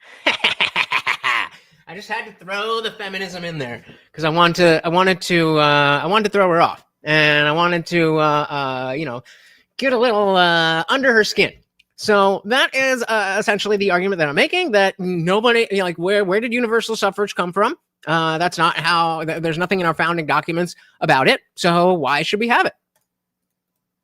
Agreement that feminism is wrong and that we should have unequal laws for men and women. Wait, let me hear that one more time. I forgot what that said. Why, if women are not up for conscription, then they should be able to have the vote. And if we are going to say that we should, then it would be an agreement that feminism is wrong and that we should have unequal laws for men and women. Right. So then she would have to argue that the laws are not going to be equal, and that's okay. Thus, feminism being wrong. Yeah, I tried to toss her a softball, but it went by her like 105-mile-an-hour fastball. Folks, I feel like we should let felons vote and bear arms. Well, that's a whole other discussion, but I don't disagree. There's just a lot to talk about in that. They said they want all the ups and none of the downs. I wonder why. Feminism is wrong and that we should have unequal laws for men and women. See my time. Perfect. You had 5 seconds left. All right. Let me know when you're ready, Cal. I'm ready. Okay, so you're making the argument that Again, guys, you do not want to miss the end of this debate. We are 10 minutes away from 2.5 hours. I'm ready. Okay, so you're making the argument that we should repeal the 19th Amendment because, everyone ought to have the right to vote, except for children and felons. So it sounds like you're automatically That's not what I said. grouping women in with children and felons, but didn't provide any information to back that up or like group them into the same category. You said that initially it, the right to vote pertained to land ownership, which I think is hilarious considering that most men in today's U.S. economy do not own land. So I don't understand how that would perpetuate. Like the numbers are pretty like similar to men and women in like today's state age. You said so it doesn't really make the equivocation doesn't really make sense to me at all. It's just like white knuckling the fucking microphone. Like I bet you she's on some type of upper. So when you say that the Most liberal women are. really make the equivocation doesn't really make sense to me at all. So when you say that the 19th Amendment should be appealed, I'm going to need more than like it was children, felons, and landowners. That's not really a strong argument to stand on. And everyone should be granted the same opportunity to things in our United States of America. Liberty, freedom, and justice for all. All right, that was interesting. Okay. That was interesting. Shout out to Box, keeping us riding. Oh man, Box out of debt. I like it. Are we getting eat? No. He did eat one. So we're gonna leave him there for him. He's gonna eat them. He's a greedy bitch. He ate one already. But Box said this country started going downhill when we let the women folk vote. Coincidence or causation? You decide. So, I mean, the obvious response to this is clearly the fact that it is moral for adult women to have the vote, but because of the fact that it's a new thing, they're just bad at it. And so we're in a period where women are not good at voting. And it's very it's tailored that way. That's a feature, not a bug. And so what the goal should be, especially from people on the left, is to break the feminist the feminist connection to the left. In the same way we need to break the religious connection to the right, there needs to be you need to be able to be a right-leaning feminist. That has to be a thing. And it's not up to us to figure out what that is. But that doesn't mean that because they're not voting the way that we want, that we take away their vote. That's not how that should work. All right. That was interesting. Okay. We got the 1 minute openings, and now it's time for the Bloodsport. So let's roll right into it. I have 5 minutes on the clock. Undermine my opening statement every time after I make one. That'd be great. I'm like 3 for 3 tonight. I will send you the clips, but I'm like, it feels bad, man. I'm like, and it's not very fair, right? Sure. I'm like, I'm gonna still come out on top because I'm a good, Shout out again to Box, the sponsor of this stream. It's not very fair, right? I'm like, I'm gonna still come out on top because I'm a good, I'm a decent arguer, but I'm like, it doesn't help. What? I'm sorry, I'm lost right now. He's constantly undermining my arguments. Like, it doesn't help at all. I haven't talked to you yet. What are you talking about? No, not you. Every single time I make an opening statement. And I knew he did that, but I wanted that moment. So I was like, I haven't even talked to. I knew she was talking about him, but you got to do what you got to do. Right, I'm lost right now. He's constantly undermining my arguments. Like, it doesn't help at all. I haven't talked to you yet. What are you talking about? No, not you. Every time I make an opening statement, Grid says something to undermine it. Hey, look who we got! I thought you would have been raptured last week, brother. What happened? Wesley, welcome back. Welcome. Such a pleasure to be here with you. So if you're here, then I know that the rapture, we are still safe. When is the world going to end, Wesley? Let us know. Every single time I make an opening statement, Grid says, we didn't start yet, brother. It's just opening statements. I got this. There's something to undermine. Okay, so do you want to have this conversation? Or maybe not. Yeah, it makes me feel unrespected, and I don't think it's very fair. So maybe I should just. Anyway, all right, 5 minutes on the clock. Let's. Okay, you guys just let me know when you're ready. I am ready. So you said that I grouped felons in, or excuse me, I grouped women in with women in with felons and children, only in the sense that, by the way that we're talking, that they all would not have the right to vote. Duh.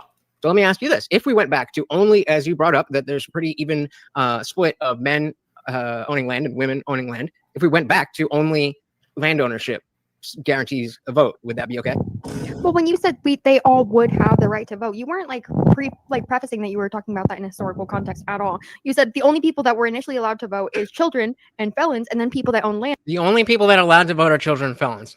You're on a roll, sweetie. At all. You said the only people that were initially allowed to vote is children and felons, and then people that own land. And then I said, the question was, if we went back to land ownership, would it be okay? So you see that I asked her a direct question. She was talking about land. I brought up land ownership, and she said, well, that's irrelevant because it's pretty 50-50 in terms of men and women having land. So, okay, now you just gave me my argument. So we're going to get to the draft stuff. But I'm already going to show that her position is not based in logic, because if I give her a logical thing about being fair, she's not going to accept it. Talking about that in a historical context at all. You said the only people that were initially allowed to vote is children and felons, and then people that own land. And then I said, the question was, if we went back to land ownership, would it be okay? Wait, what's the delineation that makes? So remember, she is on the defensive. I am on offense. There is a reason I keep bringing that up. And then I the said, question was, if we went back to land ownership, would it be okay? Wait, what's the delineation that makes one better than the other? So why? I'll answer any question you want to ask me as soon as you answer the question that I've put forth to you. If we went back to everyone who owns, drive the conversation. I asked her a question. She wasn't responding. So, hey, I'll answer whatever questions you want. But you didn't want to start this. So I'm starting by asking you a question. Will you please answer my question? As soon as you answer the question that I've put forth to you. If we went back to everyone who owns land and only people who own land get to vote, even though many men do not own land, would that be okay? No, I don't think that's a net positive system. No, because I think everyone owns or has the right to vote, and especially with the way that based on what? Based on like the way that capitalism is shaping society, and like the fact that most people are being gentrified out of the cities that they exist in, everyone should be like allowed to vote. So like, because we've seen the system like. So everybody should be allowed to vote because everybody should be allowed to vote. What? Okay. Capitalism is shaping society, and like the fact that most people are being gentrified out of the cities that they exist in, everyone should be like allowed to vote.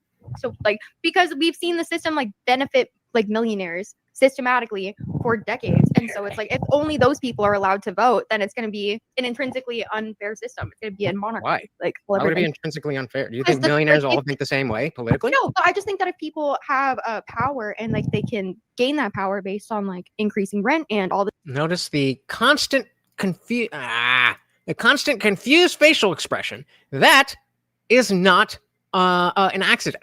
I'm purposely trying to give the audience doubt into what she is saying, because in the other debates, I haven't had this scrunched up face the whole time. So like, what are you talking about? What are you talking about?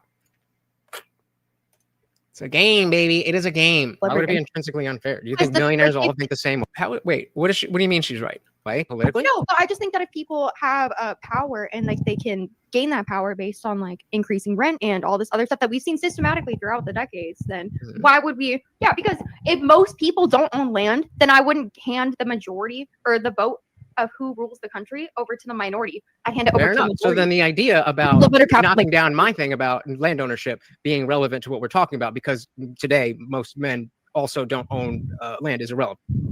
It's not even men or women. It's just people don't own land. So right. So I think the point that you brought up to knock down my argument is irrelevant. Correct? So I'm saying that everyone owns the right to vote. Correct or incorrect? No, I'm saying it is exactly imperative. Or incorrect? Incorrect. Because it's exactly imperative, and it can deconstruct your argument completely, fundamentally. Do you not understand? Because you're saying that what? What's your argument? Just like state your thesis. So now she's trying to go all the way back and be like, wait, what were you talking about? She brought up the fact that it doesn't, that's not a good thing because it's not fair. And so we say, okay, what if it was fair that we go back to that? And she said, that's not fair because then it's the minority. And so I'm like, okay, then let's go with that. But now she's talking about something different. Now she's asking me for my argument again. Do you not understand? Because you're saying that what? What's your argument? Just like state your thesis, and then I'll explain to you exactly why that debunks it. I just gave. What do you mean? We've just been doing this. Just Only 5 state minutes. your I'm not going to thesis, spend my time. You're trying to stating word everything. salad it. You said everyone should have. This should not be fair because of this, and I'm giving you okay. Well, then. Right, and I'm saying that you're exactly proving my point. That You're on this basis basis that everyone should have. Right, so land ownership is neither masculine or feminine. So what is the defining characteristic? Masculine or feminine? What are you even talking about? We were talking about land ownership. Fine, right. Put that aside. You're saying that what is you're saying. So, would you agree or disagree that there definitely should be a bar?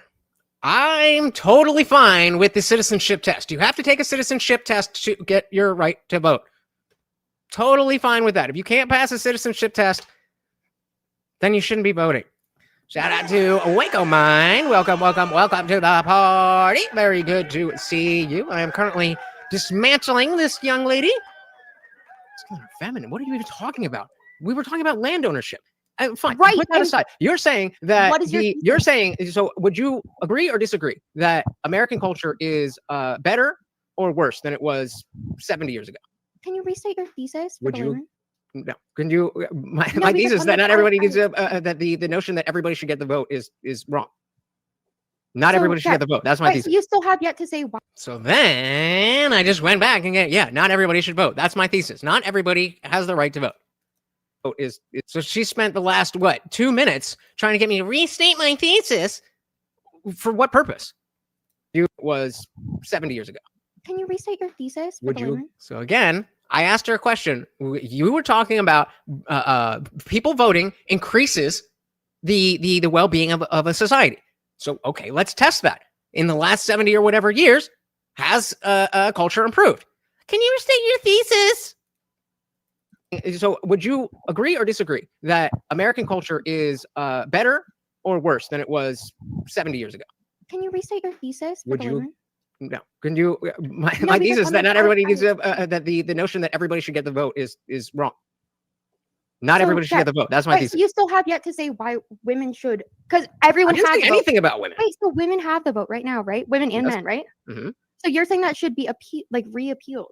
So I'm saying what intrinsically makes it that women shouldn't vote, and all you give me so far is for the same reason why I seemed so confused, because she is playing a game. This is all a game. And men, right? Mm-hmm. So you're saying that should be re-appealed. So I'm saying what intrinsically makes it that women shouldn't vote, and all you give me so far is land ownership, which is not a gender specific characteristic. I didn't say only women shouldn't vote. Well, but okay. Well, you're on the same. You're on well, the position. Does the 19th Amendment yes or no? Wait, does the 19th Amendment yes or no specify women? We moved off of that because you wanted to. No. We were going to debate the repealing the 19th, but you said no. I don't want to do that, and we moved to universal suffrage. You played yourself. Like a mind said, better than it was 70 years ago. USA has much more freedom to express itself. I will respectfully disagree.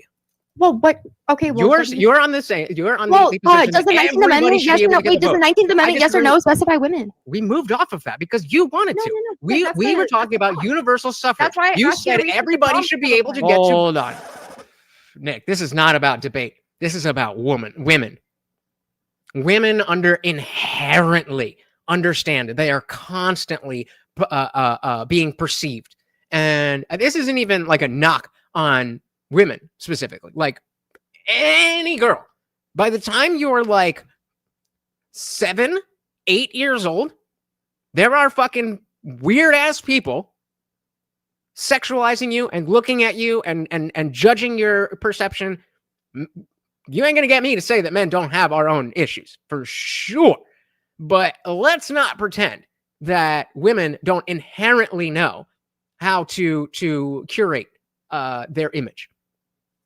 Let's not play that game. All right, let's back it up a little. Yes or no? Wait, does the 19th Amendment yes or no specify women? We moved off of that because you wanted to. We were talking about universal suffrage. That's why you said everybody should be able to get to vote, and I am asking you why, and I have not got an answer to why you think everybody should get to vote. Remember, I'm on the affirmative and she's on the defensive. You said that You're it's on the helping American affirmative, culture. Bobo. And then I asked you about American culture over the last 70 years, and then you obfuscated. So I'll ask you again. Do you think over the last 70 years, the voting habits have increased the value or whatever metric? I will reject. And again, bringing it back to the question that I wanted to ask her, because I had a question and she didn't answer it. So I'm going to stick on that. If I ask you a question, or rather, if you ask me a question, I'm going to answer it. So I would like that same respect. Habits have increased the value or whatever metric. I will reject anything it about American again society. Or would you agree that maybe as someone some of these on the left-wing affirmative, policies have kind of why brought is us down a little reappealing bit? And so again, now I can tell she's not answering. So I'm just going to talk over her to hopefully, as we said before with Box and Gibbs, to try to get it to a point where the moderator has to stop because she's not answering my questions. So now I'm just talking. And there was a video last week we were looking at where Tim was talking about things. It's like people are very good at doing this thing where I'm not actually saying anything, but I can make it seem like I'm buying time because of the fact that if we look at this, then we can see that I'm moving my hands around a lot. Maybe I'm changing facial expressions. I'm looking directly into the camera, and all this time I haven't said anything. So that's what I'm doing. Agree the value or whatever metric. I will reject anything it about American again. society. Or would you agree that maybe as someone some of these on the left-wing affirmative, policies have kind of why brought us is down a little reappealing bit, something and that it's already not exists really for good? all? We have a self-deletion epidemic. We have a drug epidemic. So Well, I don't see what let me benefits talk. that you're talking about. Okay. Well, Adam said the answer should be all citizens should have the right to vote unless they are incarcerated, under parole, or under the 18th and subject to application of state laws and federal equality under the law. But I'm specifically arguing against universal suffrage. So I can't, again, this isn't a collaborative discussion on trying to make the world better. This is a well, we'll run it back. This is a practice. This is like sparring. So we're specifically here to get better at that. So better at the art of debate, the art of conversation. So it's that wouldn't behoove me in this particular situation to be like, hey, look, let's go for the middle ground. Yeah, exactly. It's not meant for that. And even still, even still, the judges are going to knock me for the wrong reason. We saw the other 2 debates that I did, and I got 3 wins from those 2 debates. So we'll see how the judges score me here.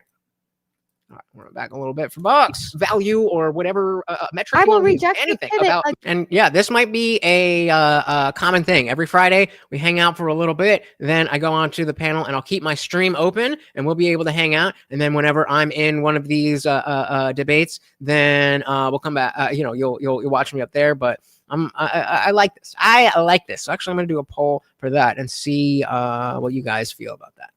And then you obfuscate it. So I'll ask you again. Do you think over the last 70 years, the voting habits have increased the value or whatever metric? I will reject anything it about American again. society. Or would you agree that maybe as someone some of these on the left-wing affirmative, policies have kind of why brought us is down a little reappealing bit, something and that it's already not exists really for good? all? We have a self-deletion epidemic. We have a drug epidemic. So Well, I don't see and what then let me benefits talk. that you're talking about.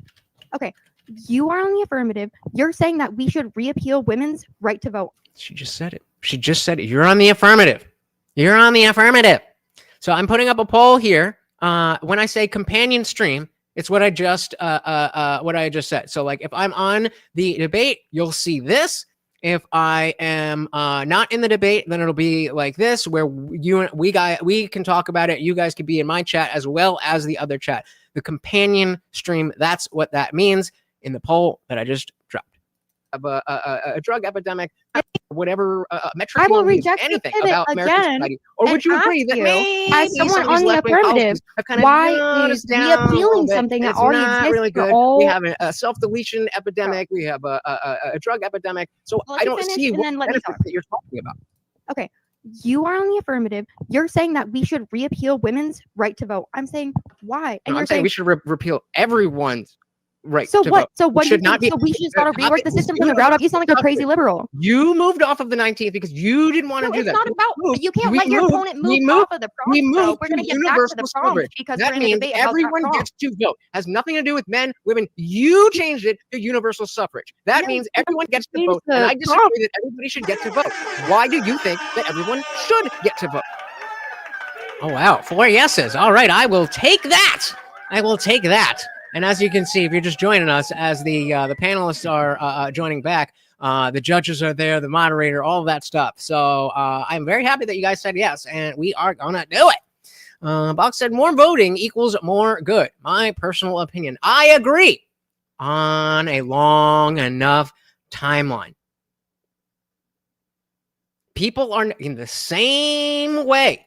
In the same box, I'm just going to use the example because you're saying this, but of course, it definitely applies to CT as well. He just happens not to be here. But in the same exact way that we would say more speech, more debate, more conversation equals more good. That doesn't necessarily mean that because Box had that debate with Gibbs before, that more good was put into the world. But by having that debate, he is now a slightly better debater and will do slightly better in the next debate, which will show him slightly how to be even more slightly better and so on and so on and so on and so forth. And then he's in a position to actually convince people, whether it's because, hey, I know that Box guy, he's always the common sense lefty on the panel, or just, hey, I don't know who the fuck this guy is, but he's making a lot of sense. What feels like shifting the goalpost? I don't know what that has to do with that. Big Man said people should be knowledgeable about who or what they vote for. That is where the citizenship test comes in. So remember, guys, I was on the affirmative. She said it just seconds ago. So let's listen to what the judges have to say. Perfect. All right. Those are the perfect time. Okay. Halfway through, bro. You get to back through the. Oh. Okay. All right. Good game. Good game. Cleaner. Yeah. I think he did a really good job of bringing her back around to trying to get to answer the questions that were pertinent to the points that he was trying to make. And she was kind of trying to divert and pivot away and continue moving the conversation in another direction. But the few times that he allowed her to, she wasn't making points that were refuting what he was saying. She was speaking to something else. So what you're saying is when I allowed her to speak, she wasn't saying anything. So if I didn't allow her to speak, she also would not have been saying anything. Thus, it makes sense for me to keep saying things and not let her do anything. It was almost as if they were talking past each other, as if only one of them understood what the prompt was. And so, I mean, that and then the overall command structure that he held. Indian Jesus got it. I mean, is there any question? Is there any question? Yeah, there is. Okay. Tyler? I went the other way, actually, to be honest with you. There was a point in the introduction where Indian Jesus brought up feminism, and then about 2 minutes into the debate, Kel invalidated, I feel like, his Holmes argument, saying it has nothing to do with gender, it has nothing to do with masculinity or femininity. It's just an arbitrary condition that you're putting on that doesn't further your argument at all. In a way, actually, it felt like Kel was defending her thesis, and you were the one attacking it. Because she was on the defensive, and I was on the affirmative. Where it should have been going the other way. Like, you should have just shoot it kind of fortressed up and let her try to take picks at you, because you were being pretty aggressive there. And it kind of let you, like, at one point you told her you'd answer questions, and the first 2 questions she asked you after she answered your series of questions, you didn't answer back to her. Yeah, because she was asking for my whole argument on when I was asking her a question. So it kind of came off as like you were refusing to engage with her, just kind of talking past. Now, the 19th Amendment thing, I read that differently than Cleaner. I think that she understood the prompt. She was making a practical argument. Nope. You, Tyler, also misunderstood the prompt. I already told him, like, hey, because I made clips of these already. I was like, Tyler, I have a challenge, a judge's challenge. I am undefeated on this platform. 4 wins, 3 debates. Let's fucking go. Hold on. Tyler, what do you think the prompt was? The prompt that I have written down was universal suffrage. But how do we get from point A to point B, point A being where we are now, to this universal suffrage? We have to repeal the 19th Amendment. and what But justification. it wasn't about it. Should it exist? Yeah. Well, that's That's for a him to different defend thing. there. And No, it's not. No, it's not. I am not. There's nothing invoked about the 19th Amendment by saying that we never should have had the 19th Amendment. There's no argument of repeal. I'm saying in concept, and again, I don't even believe this is, but this is the argument that the only argument that she could take, that the idea of universal suffrage should not be. That was my position, and I argued that properly. Her position was the opposite, and she was on the defensive, and she did not defend her position. I win. Nixon, does he actually think he's got a shot or what? Because there's no fucking way you lost that to her. Well, again, it's because he's thinking about, and fair enough, he did say earlier, if you go off your intro, then I'm going to take points. Like, okay, I guess. But there's no way that I lost that debate. Come on. Like a mindset debate is about understanding the concepts presented. There has to be active listening and responding, not attempting to talk over each other or past each other. It can be difficult, but also rewarding. Bingo. Yeah. And and I was, again, as Cleaner, the guy in the black and white down here, was saying the few times that he allowed her to speak, she didn't have anything to say. So do you want me to just sit there and just, not debate and let her just spin her bullshit and then I win by default? Like, okay, if that's the way you guys want to score this game, cool. But that's not what blood sport means. That's not what blood sport means. And then, of course, we get to the point that no, in fact, I was not on the defensive. So all of this criticism is null and void. Should it exist? Yeah. Well, that's for him to defend there, and she's not given a reason why women should not have an ability. I just wanted to ask a couple of clarifying questions. Yeah, I didn't see that coming. Like, I didn't see her. It's not over, guys. I told you she was going to cry. She's going to cry. Normally we let the judges finish. But I saw her critiquing him. I was trying to see it from there, but like he was asking all the questions and she was defending herself. But really, yeah, because she was on the defense. Like he was like attacking her attacks on his attack, and then when she was it's a debate. Responding in kind, when she did get engaged with, I think she landed a couple good points. Again, that feminism thing came out of nowhere. But I judge off of the introductions, and he was the one that brought up feminism. So like to bring up masculinity and femininity and homeownership when you start your point off with feminism is bad and we should treat the genders differently. Like I that's not what I said. But fair enough. I did bring up feminism, so for her to talk about gender is not irrelevant because of the intro. But I didn't talk about feminism. I said you, as a feminist, would have to agree that you want unequal laws, which is not feminism. That doesn't mean anything. That's not invoking anything about that, except for the claim that I'm making. And I'm right. Hey, shout out to Melted Mind Media. Welcome to the party. Very good to see you, sir. Long time no see. Always a pleasure. How you been, brother? Start your point off with feminism is bad and we should treat the genders differently. Like you set that argument up and I didn't say, again, no. Yeah, I did bring up feminism, but I didn't say we should do anything. I said, if you hold your position, then you are saying that feminism is wrong. That's it. Really knock it down. And again, that is true. I feel like I would just generally disagree that feminism was an example of the way that she was saying voting or universal suffrage has helped culture. I agree. If you would have Anson, please. Yeah, and this is coming from someone who thinks that voting is immoral and that the argument that you use for women not being allowed to vote is that it's immoral. It wasn't an argument about women.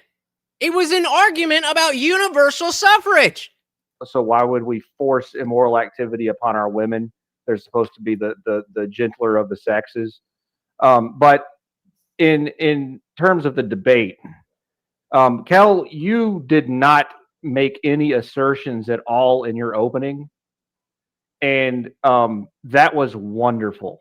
Because basically, IndianJesus was put in the position of internally critiquing you. And then you had this thing that you did every time he tried to internally critique you, where you would confound him and you would say things to disrupt the internal critique process.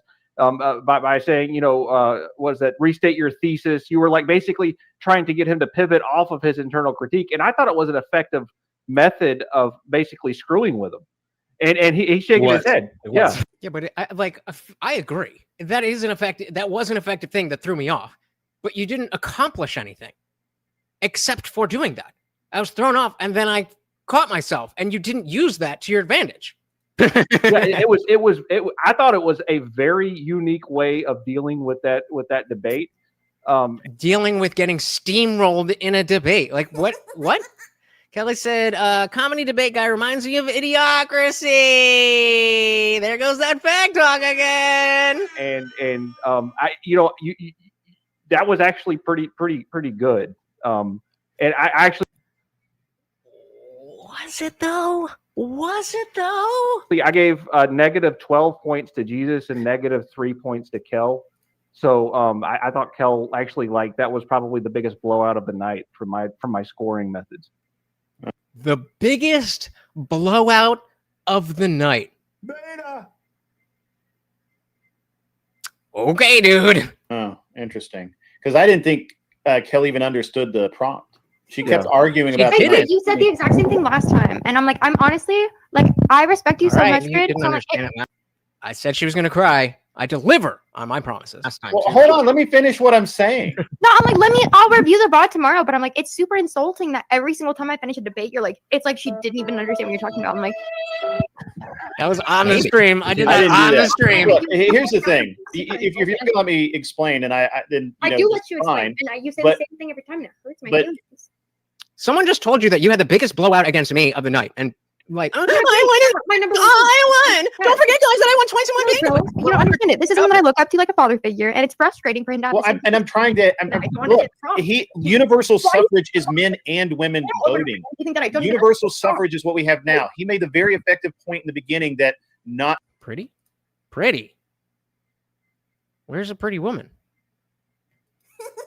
That even as things exist now, we do not allow some people. He used children, which was dumb. I wouldn't have used that. But he used felons, right? We don't allow felons. We don't allow illegal immigrants to vote. There are classes of people in this country that we do not allow to vote. That means that we don't. In fact, why is that not a good example of people who can't vote? Is there children who can vote? What? Then sounds like a pretty solid group of people that can't vote. Have universal suffrage, and therefore, why do we have a version of it? And I thought that you never countered that. I disagree with Anson that you interrupted his internal critique because basically you just kept saying all you want to do is repeat. So notice a winner has not. Well, okay, never mind. They did. Okay, they did do that, but yeah, they were just kill the 19th Amendment. But that's not. He never mentioned repealing the 19th Amendment. He was simply trying to get to why do you think universal suffrage is a good thing, which was the prompt. So you never addressed it. He couldn't get you to address it. And I have no idea about anything else. I agree with Cleaner. I disagree with 100% disagree. Like I said, if you did your time, you get your right. Oh, if you did your time, you get your rights back. If you don't think that is a good idea, then jail is what it is. Yeah, I think once you you get a sentence, and when that sentence is over, then you're done. Agree with Tyler, and I think Anson's off the out to lunch on this one. So that's my opinion. Out to lunch on the judge that said the biggest blowout of the night, says the host and moderator. I am taking the win. 4 wins in 3 debates. And I think all of that, there's like so much merit, like valid criticism within that. But I think it's kind of frustrating. Do you understand if someone had you on their panel like 3 weeks in a row? I don't give anybody pats on the back unless they. I'm not asking for pats on the ass, but if you open every single critique, but you didn't definitely understand give you a pat on the ass. No, it's literally like just fucking undermining my understanding of engaging with a conversation at all. So why would I keep coming? Like, but I'm trying to give. Don't give you. I literally told you how to engage. And all the other feedback, I appreciate, Grid, but you open up every time like you didn't even understand the prompt. Like you undermine my credibility just right off the bat. Kel, you do understand though that like you're kind of doing the same thing. Hold on, Kel. Kel, hold on. You're doing it again. All right. You do understand that you're kind of undermining other people as well. Like when Grid was trying to give you an honest critique to help you do better, you interrupted him in the middle of it and didn't let him finish. So you didn't really know what it was he was going to say. Yeah, no, that's why I'm like, I should have had examples like pulled up ready to go before I had this like outburst. So I do apologize. This was immature. But yeah, it's been a build up. I'm like, I feel like I really. So can I. She's not very good at this. do try and act like mature most of the time, but this is like the third time this week you've done that to me, where it's like just completely insulting. Then maybe this isn't for you. Maybe this isn't for you. Well, hold on. It's okay. I said the same thing to 2 other people tonight. Yeah, this is what this is, and it's not for everybody. And if you don't like it, then nobody's forcing And you I called to out. do it. And by the way, Kel, I literally told Steelman. I stopped the debate when Steelman was out the fucking weeds and told you when you were on it. Look, I am not being a Box is like, I can save her. I can save her. unfair here. I am not being. Exactly what I'm talking about. It's a useless argument because it's just like I can't argue my feelings because it's like you guys can just argue No, how you you should feel. argue your logic. No, Well, it's okay, not. Kel, This is Kel, fucking here's the thing, hilarious. Kel. Kel. This is again, like if we were just all friends hanging out, I don't fucking know you. So like that was it got a little heated, but you came to a debate panel. And then you fucking cry your little white woman tears and you take my victory away from me. I can show you why I feel frustrated. Do you like again, if she was not so confused, then they also wouldn't we talk, oh, it was a tactic. She didn't know what the fuck we were talking about. It wasn't a tactic. She's like, wait, can you say it again? That wasn't a tactic. She forgot what the fuck was going on. That's not winning a debate. Like everybody else? Yeah. Or do you want to be treated like the cute little girl on the screen? Oh, I'm just a girl. Jesus, You give me a can only minute. get one or the other. Kel, I'm just saying. I was getting a little. Remember, we had been streaming. This is 5 hours into their stream, and I think we jumped in about an hour into there. So I've been in this chair for about 6 hours drinking. Kel, examples. And so Kel, just calm down. Kel. To exemplify what I'm talking about. It's not just yes, dude. Like Okay, Kel. He's running out of battery. and we Kel. have this privately too multiple times. Like Okay, Kel. I don't know if you've noticed. I'm a dude, and I don't have the ability to present things in a way that is apparently conducive to you taking them. I literally talk to you the same way I talk to everybody on this panel. I literally told Tyler tonight twice that I think he's out to fucking lunch. And he knew what And that comedy debate analysis is off his rocker that this was the biggest blowout of the night. He didn't say anything about it. I'm going to cry about it later. I will be But also, calling women you should and vote. crying later. but look, I lack the ability to say anything but what's true. I got to be honest with you. I think there's a certain point where like everybody is not for everybody, and I wasn't trying to be condescending or mean or anything when I said I get you. No, look, It doesn't Kel matter. can debate. I'm going to be honest with you. Kel has a lot of future as a debate. She gets really wrapped up in her feelings, and she takes things a little too personally sometimes. Good. Kel can really debate really well. Look, if I thought she was going to suck at this and couldn't do it, I wouldn't even comment. Look, what Kel is going through right now, she needs to go through the feeling, the emotions about these things. She needs to get used to feeling it and being able to control it. And it's hard to do whenever you're first starting to get into some of the things that really affect you. So what she's going through right now, if she's crying for real about it, good. She needs to go through that so she can get. All right, we're at 5:46:44. I think. But I wasn't looking forward to because I don't know what we could possibly talk about. I don't even know how far left Kel is. Lib light. Like she's I've Kel, yeah. them ever online. Okay, so just so you guys, we're gonna end on a little note. This was one of multiple video cuts that Grid One Motorsports, aka An Unreasonable Man, already had. Mm-hmm. Okay. All right. Kel, you have nose ring. That's her. Yeah, that's it. The high life? Do you think Ryan gets the good end of the stick? Everyone fucking hates Ryan. Wow. That was so perfect. It was so perfect. Rob. So good. It is so good. It is so good. There's one of her Oh my bugging gosh. the fuck I out. just, it's so good.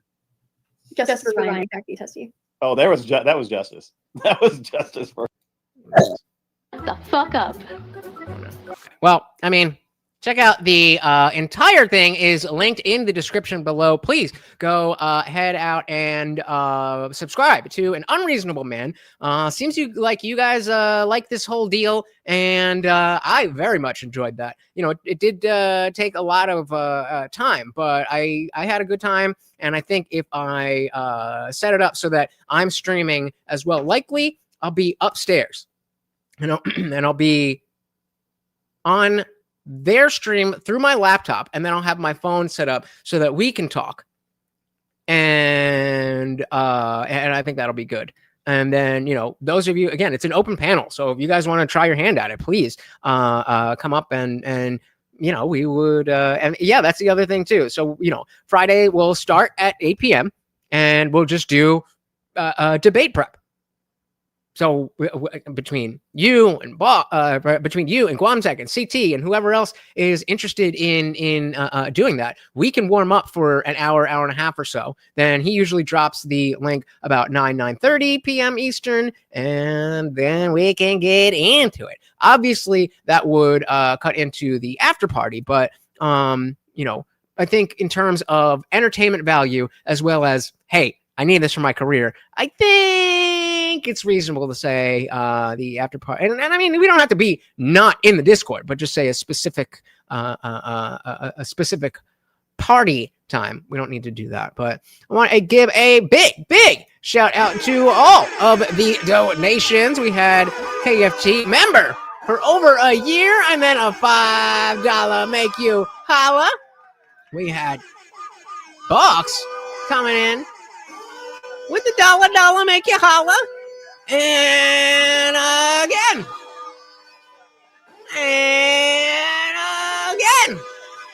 Unfortunately, we did not. Let's see. Did he eat that? He didn't eat them. So we did not hit the goal. So no push-ups for me, guys. I'm withering away. It can't just be one or two of you guys. Throw $1 here or there. I'm telling you, it will make a world of difference. It will build the channel. It will bring other people in who have money so that it's not so much on you guys. Trust me. Have I ever led you astray? Exactly. Thank you so very, very much for hanging out. Once again, guys, that is my co-host, Morty, and I have been your host, Lutch, a.k.a. the Indian Jesus, here to resurrect the second coming of common sense. Until next time. Oh, wait. They did a QR thing. If you're not following me on if you're not following me on Twitter or X, do the thing with that. And then you'll be following me. Until next time, guys. Once again, that is Morty, and I have been your host, Lutch, aka the Indian Jesus, here to resurrect the second coming of common sense. Until next time, guys, we are out of here. Peace.